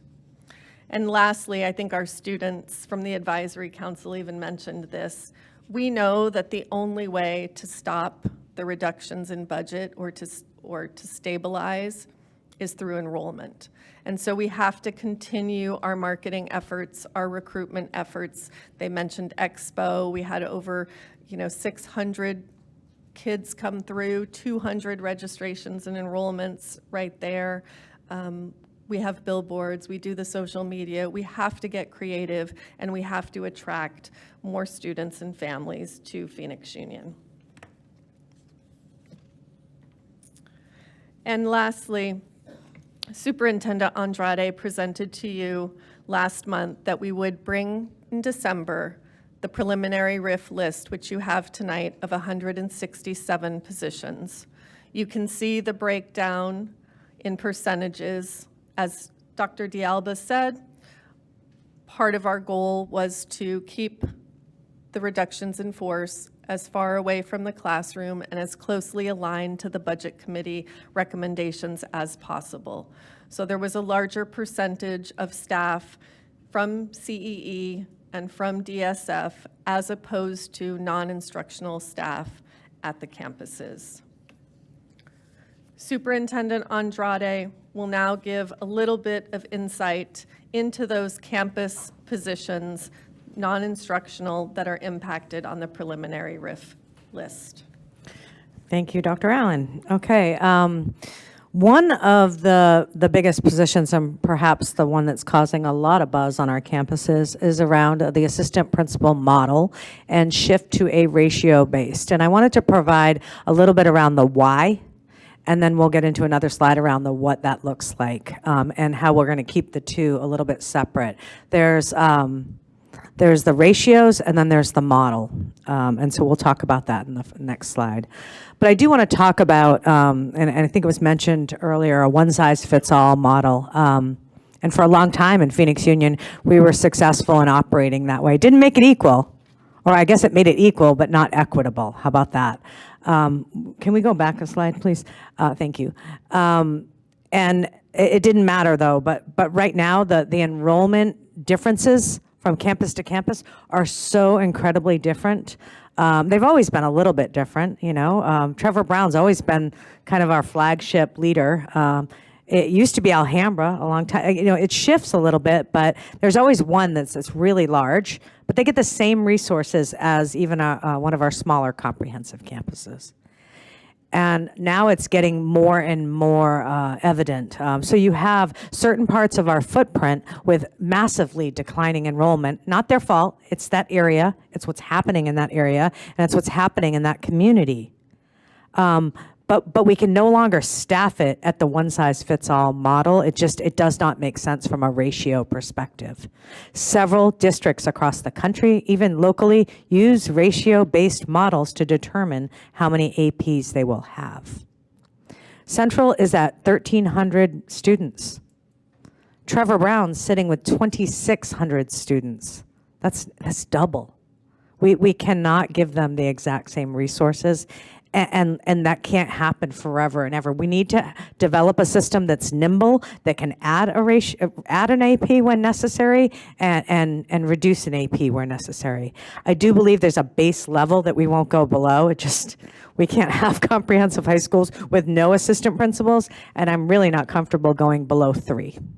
So I'll put that out there. But we have 4 schools that have significantly lower enrollment, and based on our demographic report, or at least the last one we've had, I don't see that changing anytime soon with the neighborhoods. We have another demographic study out, and as soon as those results come in, if something shifts, you will be the first to know. But right now, Central, North, Metro Tech, and Alhambra have lower than average enrollment comparatively to the other schools. So that's the first reason we're doing it, for equity and not for equitable resources. The second thing, why the APSS? Someone asked me, well, why not the APOs? And demographically, they're the same, black and brown, that's who we hire. That's who we employ. So when it's 90% of our APs, that's because it's probably 90% of the APOs as well. I might have used an old acronym there. Sorry, my brain skipped up. I do want to talk about what's happened. We've studied the APSS role, and 11 comprehensive campuses have an APSS, and it is one tough role, and my hat's off to anyone that's served in that role. We studied it over 4 years, and there is only one comprehensive school out of the 11 that has maintained the same APSS in 4 years. One. And hats off to Ileana Dahl at Camelback High School. Two of our schools have had a new APS every single year for 4 years. Brand new, deer in the headlights, every single year retraining a new APSS. 4 of our schools have had 3 new ones in 4 years. A little bit better, but not much. And 4 of our schools have had 2 new ones in 4 years. So the average position life for the APSS runs between 1 to 2 years, with the exception of a few outliers. In fact, 11 of our current APs that are APLs, APAs, that 11 of them were former APSs. So they're still in our ranks. They just got out of that position. So a third of our APs were former APSSs. It's a high turnover position. And it requires a constant cycle of training and retraining and training and retraining because there's always someone new in that position.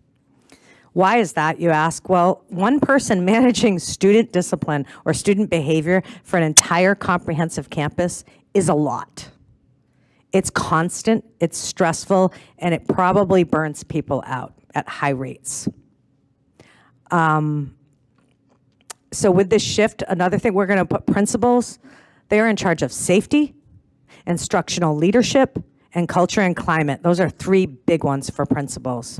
A single AP should not bear the burden of safety for an entire campus. A single AP shouldn't oversee safety teams. It should be a direct link straight to the principal. If we prioritize safety as our top priority, then our campus safety supervisors should be reporting straight to our principals. And lastly, to step into a principalship well-rounded, you have to have experience with schedules, a little bit of exposure to testing, athletics, safety, and discipline. But if you just spent 4 years in just discipline, which most won't last that long, it's not preparing them to be a well-rounded principal. And that is really the primary purpose of an AP, or for most of them. So let's move ahead now into the next slide. We have 2 things going on here, and one isn't dependent on the other, but it makes sense to transition to both. We have a ratio-based model that speaks to the RIF. But we also have an AP responsibility transition that will speak to the future and keeping this district nimble. So I want to use this as an opportunity to clarify any misinformation that's been spreading about we're decimating safety or we're getting rid of, amidst the Maryville tragedy. That is absolutely not the case. So let's look at, while the APSS position is being RIFed, many of them will be hired back as an assistant principal. The role is simply shifting, not the people. So again, many campuses, Central, North, Alhambra, Metro, I talked about earlier, they will reduce to 3 APs, an SSC, which is a student support coordinator, student success coordinator, and they'll have a principal.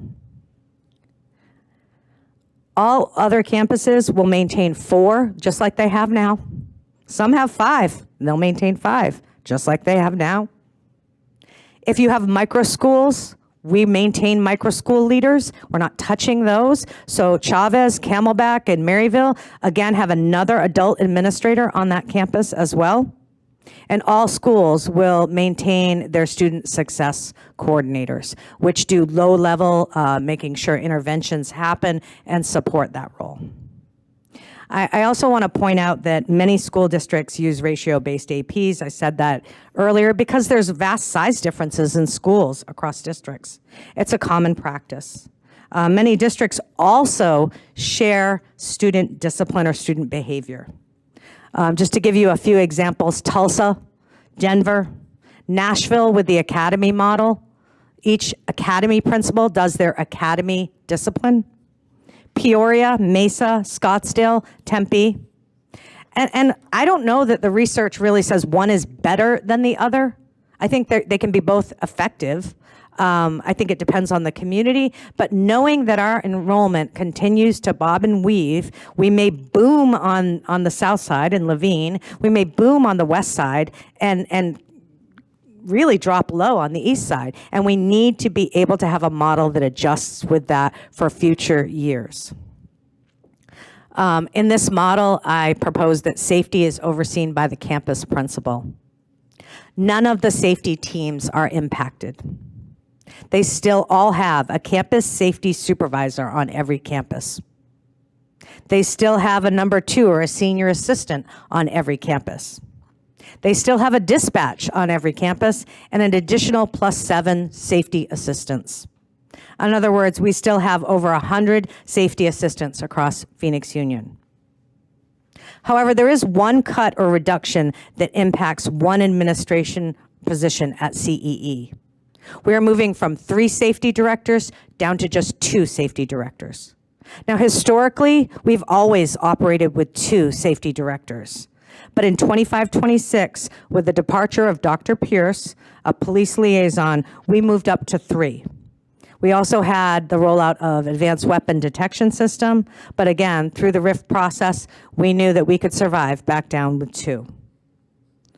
Now, this shift with AP responsibilities will require time and training, but we're already spinning our tail with training of APSs as it is. We can take our time, we can ease into this, we can take 6 months to start this, we can take next year to not change a thing and just train everybody. But I firmly believe that moving the APs to a shared model will reduce burnout and give everyone the experience of a cohort-based model to support. You will follow your students through 4 years, or follow your academy students through 4 years. You get to know them. You know who your high flyers are. You know your, I should say, frequent flyers. You get to know the families. You get to know what interventions have been done, what works for this kid, what doesn't. Because let's face it, you may be only monitoring 400 kids, and not all 400 of them are going to have discipline. Let me remind you, when we share our discipline data, a very small percentage of our students actually get discipline, and a very even smaller percentage get major infractions. And so I think this is about building relationships with kids and ensuring that every AP is supporting their cohort of students. It will require time and training, but we had to train 8 new APSs just this year. Last year, 4 of them were new. The previous year, 6 of them were new, and the previous year before that, 7 of them were new. So we've always had to build and reset with the APSS role. I just want to be clear that safety is and will remain our top priority. It has been untouched, but we are changing our approach to it. We are elevating it on a campus to go straight to the principal and keep it as a top priority. Continue tonight on the consent agenda. You approved Centegix badges, which help any staff member anywhere on the campus that needs help to press that button and get help immediately. We will continue to add layers of safety to our campuses. We are just shifting the way we do student behavior. So please don't confuse student safety with student behavior. They're 2 very different things. Safety is far more comprehensive. And I really just wanted to take the time to kind of debunk some of the myths and misinformation that has been spreading around by people or people that just didn't know. Despite the fact that we have shared this narrative with several teams, I just wanted the board to hear it from me, and it's something you should be considering as we move forward for the future health of our district. Next slide. Madam President, can we call the question? No. The question would be Call for vote. call for a vote. You could make a motion and you'd have to get a second. All right. Madam President, I motion that we call the vote. So actually, your motion would be to approve the recommended list. That would be your motion. Yeah, a motion to make, approve the recommended list. Is there a second? The motion dies.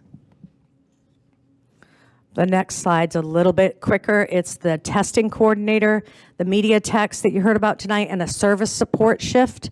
Again, you've got a testing coordinator that was designated full-time for a campus back when we had Ames twice a year, shipped in boxes with paper documents, and it was an extremely heavy lift twice a year.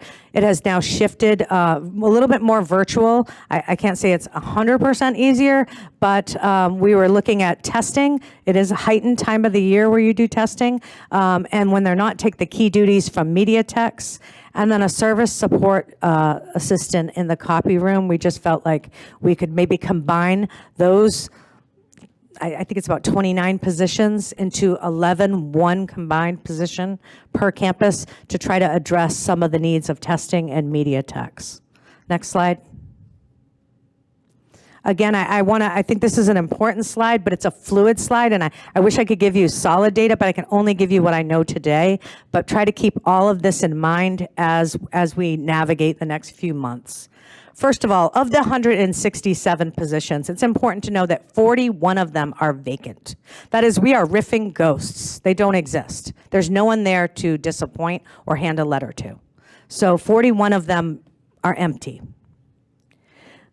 We are putting out for retirements and resignations. Those come in monthly, as you know, on the board agenda. There are constant resignations, turnovers, and retirements. Currently, if I'm looking at just the RIFT positions, there's 4.6 retirees from the RIFT position.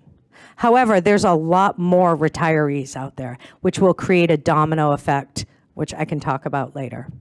I just talked about the 2 new combined positions. So although we have 167, you can minus 41 from that number. You can minus another 11 because we're bringing back 11 positions through a testing coordinator and media specialist. And then we're bringing back 6 APSS positions in the ratio-based model. So again, those all contribute to that total number. What we know as of today is 58 of our employees that received RIF notices have submitted for consideration on current openings. And we know that the retirement domino and promotion effect will impact opportunities. For example, we know a principal is retiring, and so that's going to open a principal opportunity, which could be an AP that gets that. Then that opens an AP opportunity for an APSS. So there's constantly a domino effect in the spring, especially during hiring season. Last, I would say that in late February, we typically do a job fair. Well, this year we will do a job fair, but it will be internal only, specifically targeted at training opportunities and sharing what people need to do, what openings are available, and for interviews and hiring right there so that we can retain as many of our people and train their skill set up as possible and mitigate as many of these rifts as possible. Next slide. So again, we are in phase 1, preliminary RIF positions only. After this meeting, we'll be meeting with our phase 2, which is a much smaller group. As Dr. D'Alba pointed out, 15 million has been met tonight. We still have another 5 to get to, but that's a much smaller number. We'll bring those in January and then level the playing field with all names in February. Late February, we will have an internal job fair to try to place as many people as possible with their skill sets and their opportunities, whether that's on a campus, whether that's at DSF, wherever it may be within the district. And that, I believe, concludes my report. Any questions before we? Do you want to? Okay. Well then, I'd like to motion to convene an Question. Go ahead. Madam President, Superintendent, so let me just pull this up really quick. So positions, 10 positions for assistant principal, student success. Can you currently describe what their role is now on the campuses, please? Currently, they manage all of the safety teams, evaluations included. They also manage our student support teams, so our SPIs and our student support services report to them. The SCC falls under them as well, which is a teacher on assignment, a student success coordinator, to make sure they're helping manage the interventions that need to happen. And then they are handling all, all student behavior from low level to high level, serious, major incidences. And I believe at times they also serve as hearing officers, if I'm correct. And I'm sure I've missed a lot of other things that they do, teacher evaluation, like all assistant principals are expected to do. But their primary role is student behavior and the code of conduct all day, every day. Thank you. Just a follow-up. We're gonna table all of our questions until after we go into executive session. I would like to motion to convene an executive session for legal advice on this matter pursuant to ARS 38-431.03A3. Second. Motion been made by myself and seconded by Clerk Oliver. On the motion, those in favor, please indicate by saying aye. Aye. Opposed? No. Motion carries. We will move into executive session.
We are reconvening the special regular meeting.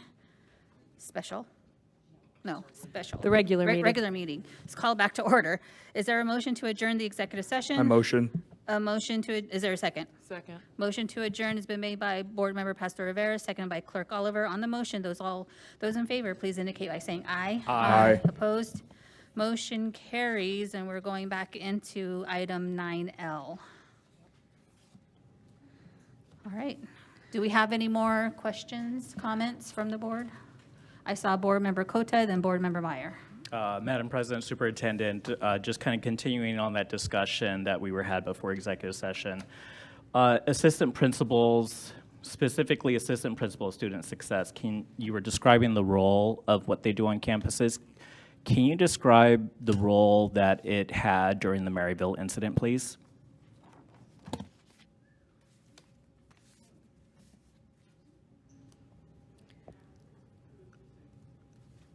I would say during the Maryville incident, safety team was the first to respond to the incident, as they should. All admin at that point were also notified and responded. And admin worked as a team to ensure an effective early dismissal of the campus that day. To ensure that the students that witnessed or nearby were escorted to an area where they could be interviewed by law enforcement. And it was a campus-wide effort. I know that the APS played a role, but I can't say any more or less than the principal or the APL or the APO. And in the days following, as they convened their staff, they were all present and all part of the parent meeting, all part of the staff sessions where they kind of came together and planned how they would welcome students back to campus. But again, when we talk about the response to that incident specifically, that was 100% safety. From what are you guys doing out of class to containing the suspect to escorting the suspect. I mean, the entire incident was contained by safety and an SRO. So, Madam President, Superintendent, thank you for the information. Thank you for your presentation. Are they, I guess, just to kind of make sure I understand this role correctly, so are they considered like a dean of the campus? Is that what, because that's kind of the role I have been led to believe that they are, that they handle disciplinary issues across the entire campus, that they implement the safety team? Okay. So I would disagree with your assessment earlier that they actually are vital to our campuses, especially now that these employees specifically play a crucial role to our campuses, especially with the amount of incidences we've had this semester. Maryvale, Carl Hayden, I believe we have this perception that our schools aren't safe, and then the idea that we are possibly cutting the one safety position that's vital, that's an issue. So I disagree. I'm not the expert here, but I do disagree with your assessment. I do believe these roles are vital, that they need to be kept, they shouldn't be riffed, and that we should keep the assistant principal of student success at 10 positions. And if I may ask, do you agree with the turnover rate?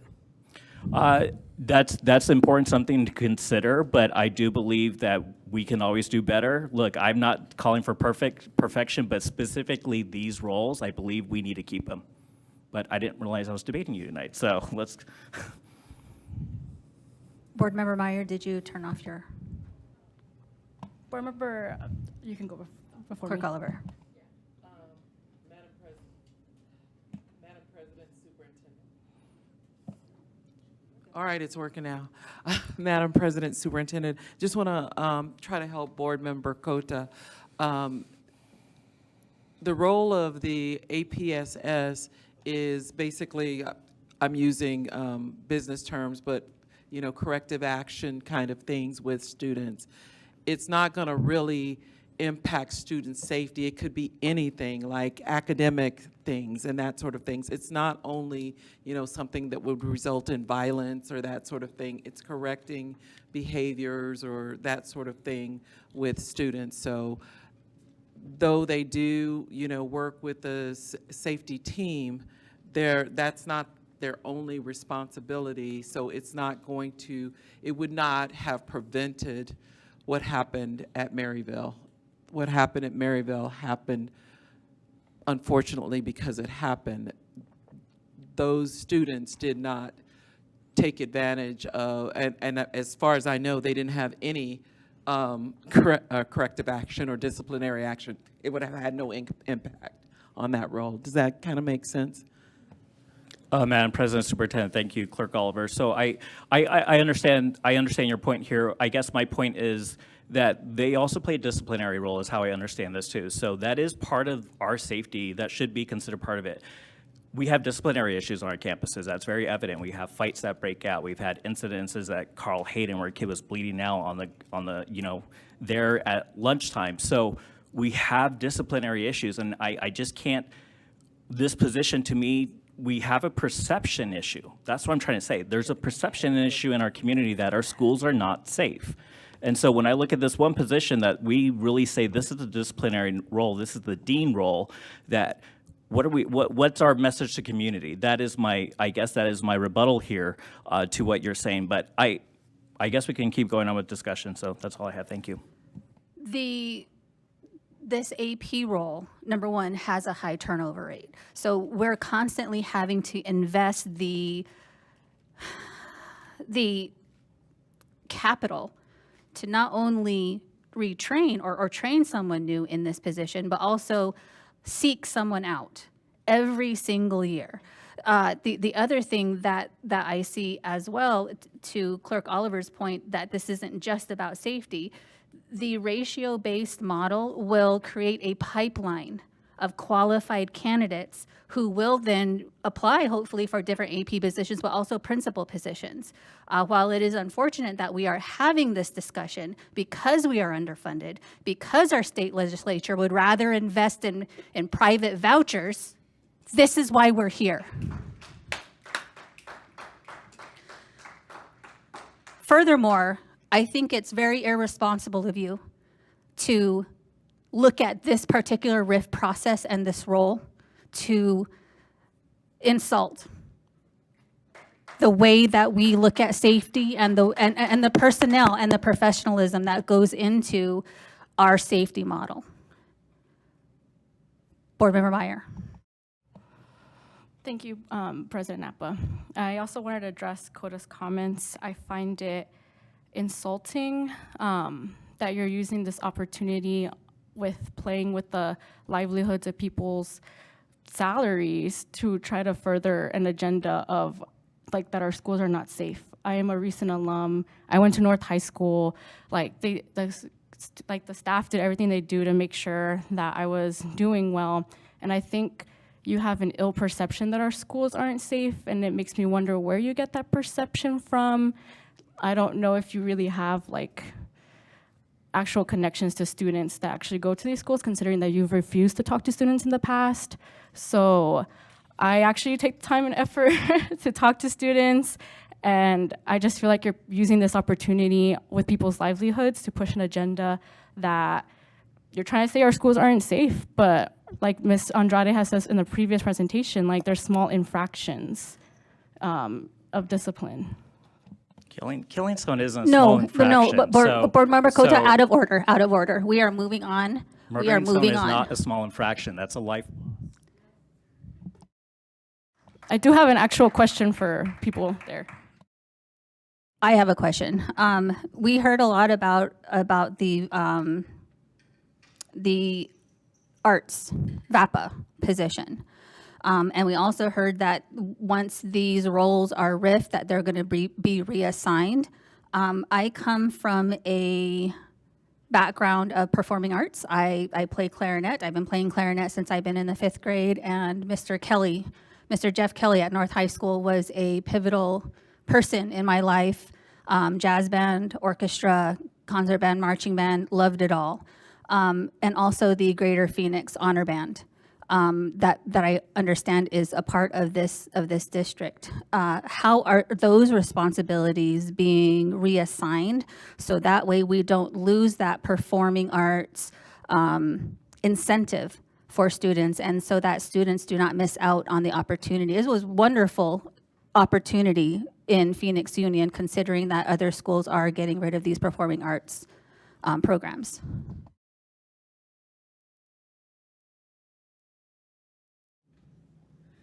Thank you, President Napa, governing board members. My understanding from conversations with teaching and learning is that the teams under the direction of Ms. Tejas and Mr. Camp are working on ways that those roles and responsibilities can be distributed among some of the directors and other staff who are within teaching and learning to support all content areas and teachers throughout the campuses. That may include some work with the ed mentors on campuses. Ms. Tejas, though, is perhaps better suited to respond directly to those specifics. President Napa, thank you for the question, and thank you, Dr. Allen, for that explanation as well.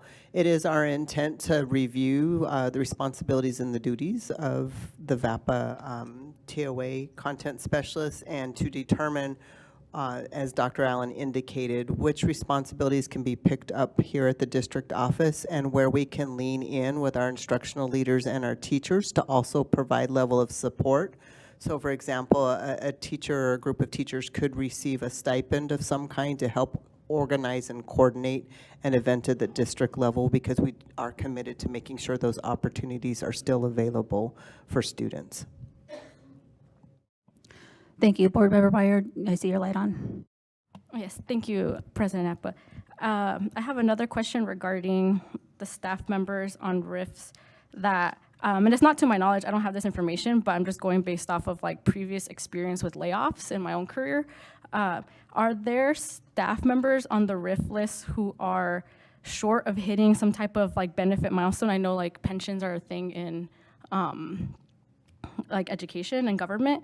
So if so, then what opportunities are there to support them to meet that milestone date? And from my own experience in like previous layoffs, other workplaces have done like short-term contracts or positions or changed funding strings.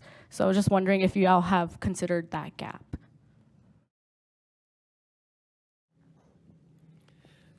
President Napa, Board Member Meyer, thank you for the question. I will say first that in the review of positions for reduction in force, we did not look at total years of service in the Arizona State retirement system, if that's what you're talking about.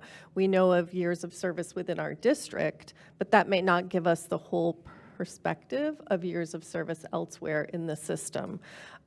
So that was not a criteria or something that we looked at. I also think that when you talk about a partial contract or something like that, when a position no longer exists, that contract would have to be for another position that does exist or is vacant. We can't just give a partial contract or stipend or some type of payment that would be considered a gift of public funds if there's not a position attached to that. If someone has years left toward, I think you're referring to perhaps retirement, and wants to get to a certain milestone, there are other opportunities within the district, should vacancies become available, that they can still gain that contribution to the ISRS system if they do take one of the vacant positions or opportunities here. But to create one or to give a partial or additional contract is not something that we have done, or I'm not sure that we could do. Okay, thank you for clarifying that. Board Member Cross. Thank you, Chairman Napa, for asking about the VAPA position. I was definitely concerned with unintended consequences of that position. I'm glad we've looked forward to some of the things that we might be doing. I always hate it when you hear that the first things in the educational systems that get cut are the arts and theater. And I wasn't a musician, I danced, but we'll discuss that later. The thing is I didn't want that to go, I didn't want that to go away either. So I'm concerned about what kind of consequences we're going to have with someone not heading up all that stuff, those events and things. So thank you for clarifying that, and thank you for asking the question.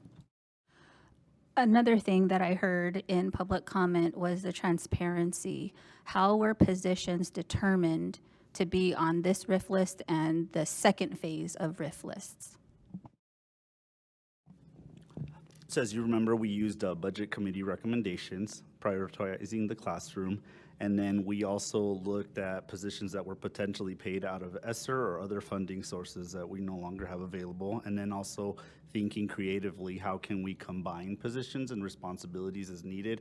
For example, the media tech, there's different shifts in technology where there are positions that we did have that may not be as up-to-date as possible. And so as much as possible, using the committee recommendations and thinking creatively of how we can combine positions to optimize the savings and be able to provide the same quality instruction for students. Board Member Kota. Madam President, Superintendent, do we have the list of names of people who are on that budget committee? And those those were actually selected by the board.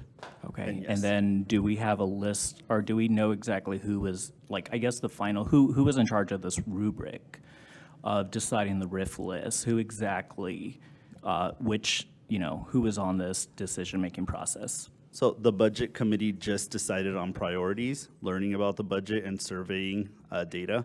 I'll turn it over to talent to discuss the rubric.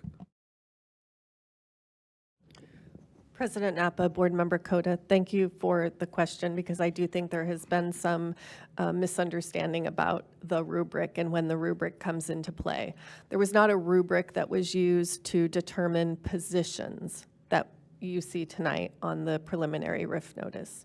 When the rubric comes into play is there are two governing board policies for the RIF process, one for classified staff and one for certified staff, that detail in one 4 areas and in the other 5 areas that will be looked at during the RIF process. There was a rubric that was created aligned to those 4 categories in one board policy and the 5 categories in another board policy. And that rubric came into play, and I'm just going to use a random example.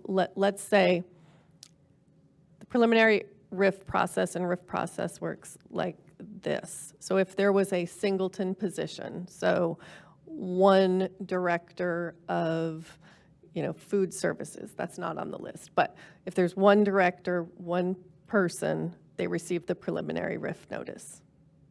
If there was an entire group, let's say the APSs who are on the list, the entire group would receive the preliminary RIF notice. If, let's say, a division had to cut, you have to cut 5 out of 10 of these positions. Then the rubric was used. We would take all 10 people who were in those positions.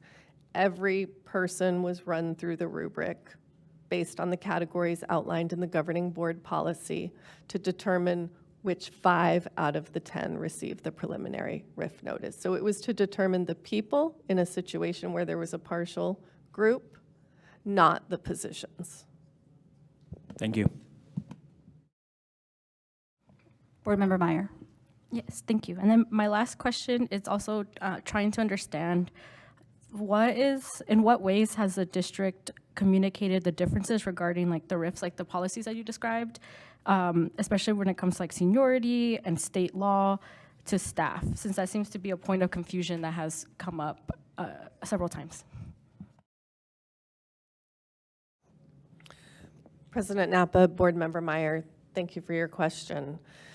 I think as Superintendent talked about at the November board meeting, there was considerable time spent in October and October and November communicating to our constituents and stakeholders about the upcoming RIFs and the processes that we would use. I can say from the talent leadership perspective, we met with all association presidents. We reviewed the actual board policy. We looked at language in the professional agreement, and we talked about how the policy would be used to determine, as I just talked about, the process for RIFs. We talked about the rubric. We shared the rubric with each association president so they could see how the rubric aligned to the policy. We had several meetings with, so we had meetings with principals, we had meetings with all district administrators. We had a meeting here with all CEE staff as we talked about and communicated what would be coming. And in each of those meetings, we talked about board policy, state statute, the difference between state statute saying that you cannot use seniority when it comes to certificated staff, and how in the board policy for certified and classified, there were categories that we would use for a rubric. In the classified areas of priority, the last one was seniority. The state law does not prohibit seniority from being used for classified staff, and we explained that in the rubric, all other things equal, seniority was actually used according to board policy and not in conflict with state statute. So we did communicate that process not only to association presidents, but also to our leaders in CEE as well as our principals. And lastly, I think you know that we have 2 ombudsman positions in talent. They serve 0.8 of their time as talent staff, ombudsman working with their groups, so 1 for classified, 1 for certified. Part of their role is to help communicate the initiatives and the work of the district for their group. And then 0.2 of their time, which is not during Phoenix Union hours, they are the association presidents. So they also were given information so that they could communicate with their members. Okay, thank you. Board Member Coda. Madam President, Superintendent, so just to clarify, I believe there's been some concern regarding the statute and how that plays, how that interacts with the associations. Is that my understanding? Is that where we're seeing some concerns? President Napa, Board Member Cota, there was some concern that the statute does not apply to classified employees. So the statute is very clear that you cannot use seniority in a RIF situation for certificated staff. It does not mention classified staff. However, in 2016, governing board policy was created for both groups to align to that statute for certified for sure. So it very clearly doesn't have seniority as part of the RIF process. And then classified governing board policy includes seniority as that last option. The conflict also came into play because the professional agreement language for classified staff was not updated. We hadn't had a RIF in a very long time. And so that language in the agreement was not updated to align to the board policy. And so there was a little bit of conflict there, and we worked through that. Thank you. I'm calling the question. Is there a motion to approve item 9L as presented? So moved. Motion has been made by myself and seconded by Clerk Oliver. We'll go straight to roll call vote. Board members, you can have up to 1 minute to explain your vote. Board Member Cota. Well, hold on. Excuse me. Okay. Board Member Cota, your vote and explanation. Sure. So I definitely have concerns with what's been presented tonight with this list of the RIF.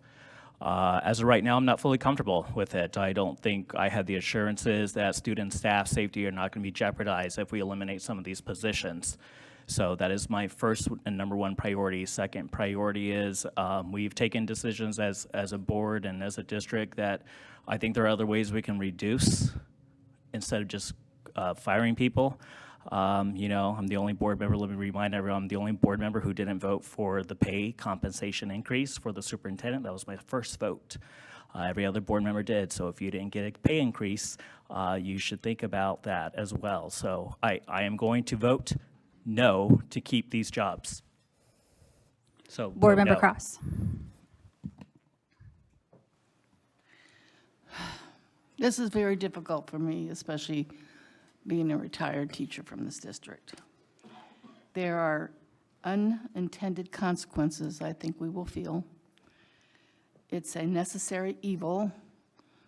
We must cut 20 million, and I think that I have to put the faith in the group of people that had to make these decisions. I think it's hard. I've asked questions. I spent hours with people. It's not something I do lightly. I definitely have a lot of questions, and yet I understand after explanations that I've received on these positions. So at this point, I do vote yes. Representative Marquez is absent. Board Member Meyer. Yes. So this has been really hard for me. Also, I'm sitting with a lot of information. I've been asking a lot of questions. I'm trying to get whatever information I can from community members, staff, and that. I still have concerns regarding the VAPA position. Like, I think that's the one thing that's holding me back, that and the mental health positions, because like I'm such an advocate for mental health, and it's just, I'll start clapping now. I'm still trying to figure out what I'm gonna do. Only because like I feel so torn. I just, yeah, I don't know. I feel really, yeah, sorry, I know I only have like a minute, but I feel very torn because like these two positions are like important, and, or these positions, but we did receive like legal counsel that was a little intimidating, not gonna lie. So I think that's probably what's swaying my vote at the moment, and it's not because I don't believe in like education or the arts or mental health. Hold on. So unfortunately, I do have to vote yes in order to move on with the process and trust that the district. Thank you, Board Member Meyer. Yeah. Clerk Oliver. All right, here we go. I do this in my professional outside of the board, and it's always hard. It's never been hard. I want to acknowledge the associations. Mr. Fleming talked about the people. That's important. This is necessary, but not easy. Ms. Jimenez talked about her heartfelt discussions. Ms. Casillas talked about stability and respect. Not one of the people that are going to be impacted or affected are disposable. I heard that being said. Nobody is disposable. We're losing part of our Phoenix Union family. We recognize the amazing value to our students with the visual arts program, and to our staff for their health and wellness. That cannot be understated. The problem is with our federal government and our state legislature. Clerk Oliver, we need your vote. Okay, my vote is yes. Board Member Pastor Rivera. I vote yes, and the truth is this: we are making decisions inside a system designed to fail underfunded communities. We operate in an education landscape fractured by inequitable funding formulas, volatile enrollment shifts, high-stakes politics in the state legislature, federal government, and yes, even in the school board. And the societal expectations that schools do everything from teaching to counseling to parenting, while being resourced with very little support. A no vote does not prevent reductions. It only delays them, making them more chaotic, painful, and unfair. It risks mid-year layoffs, deeper cuts, financial instability, and loss of local control. I am not voting yes because I accept the circumstances that forced us here. I'm voting yes because it is the best decision to protecting the district. I also want to challenge our district leadership on communication. Our community deserves transparency and proactive updates and honest conversations, not last-minute messaging or reactive explanations. With this, I vote yes. This is a hard vote, and I think we've heard that from our board. I have great concerns about the VAPA role, about mental health, and that these are people's livelihoods. These are families, these are the people that cared for our students. And again, if we weren't forced to make this vote because we don't have the funding, we don't have the funding. It's either RIFs or closing campuses. And we're not there yet. I hope we never get there, but I do not want to close campuses and make students catch the bus, public transportation, drive further than they're already doing now. So with that, I vote yes, and hopefully things improve. We can get another state legislature. Motion passes.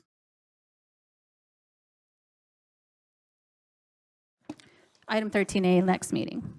The next regular board meeting, a meeting of the governing board and organizational meeting is scheduled for Thursday, January 8th, 2026 at approximately 6 p.m. Item 13B, request for future agenda items. Members, are there any items you would like to recommend to be considered for future board meeting agendas? Madam President, Superintendent, I have my normal, we need to have a safety review discussion, safety committee formation on this for our district. I also would like to add one other item, and that is I think we need to look at the consent agenda items, what actually should be going on a consent agenda. I want a discussion on what should be going on a consent agenda. So if we can do Ms. something, Adams. that'd be appreciated. Go ahead. I was just going to stop you before you gave your opinion. Just look at the items on the consent agenda. Okay. Any further items? All right. Item 13C, motion to adjourn. Having concluded our business, I move to adjourn. Can I have a second? Second. Motion to adjourn has been made by myself, seconded by Board Member Pastor Rivera. On the motion, those in favor, please indicate by saying aye. Aye. Opposed? Motion carries. We are adjourned.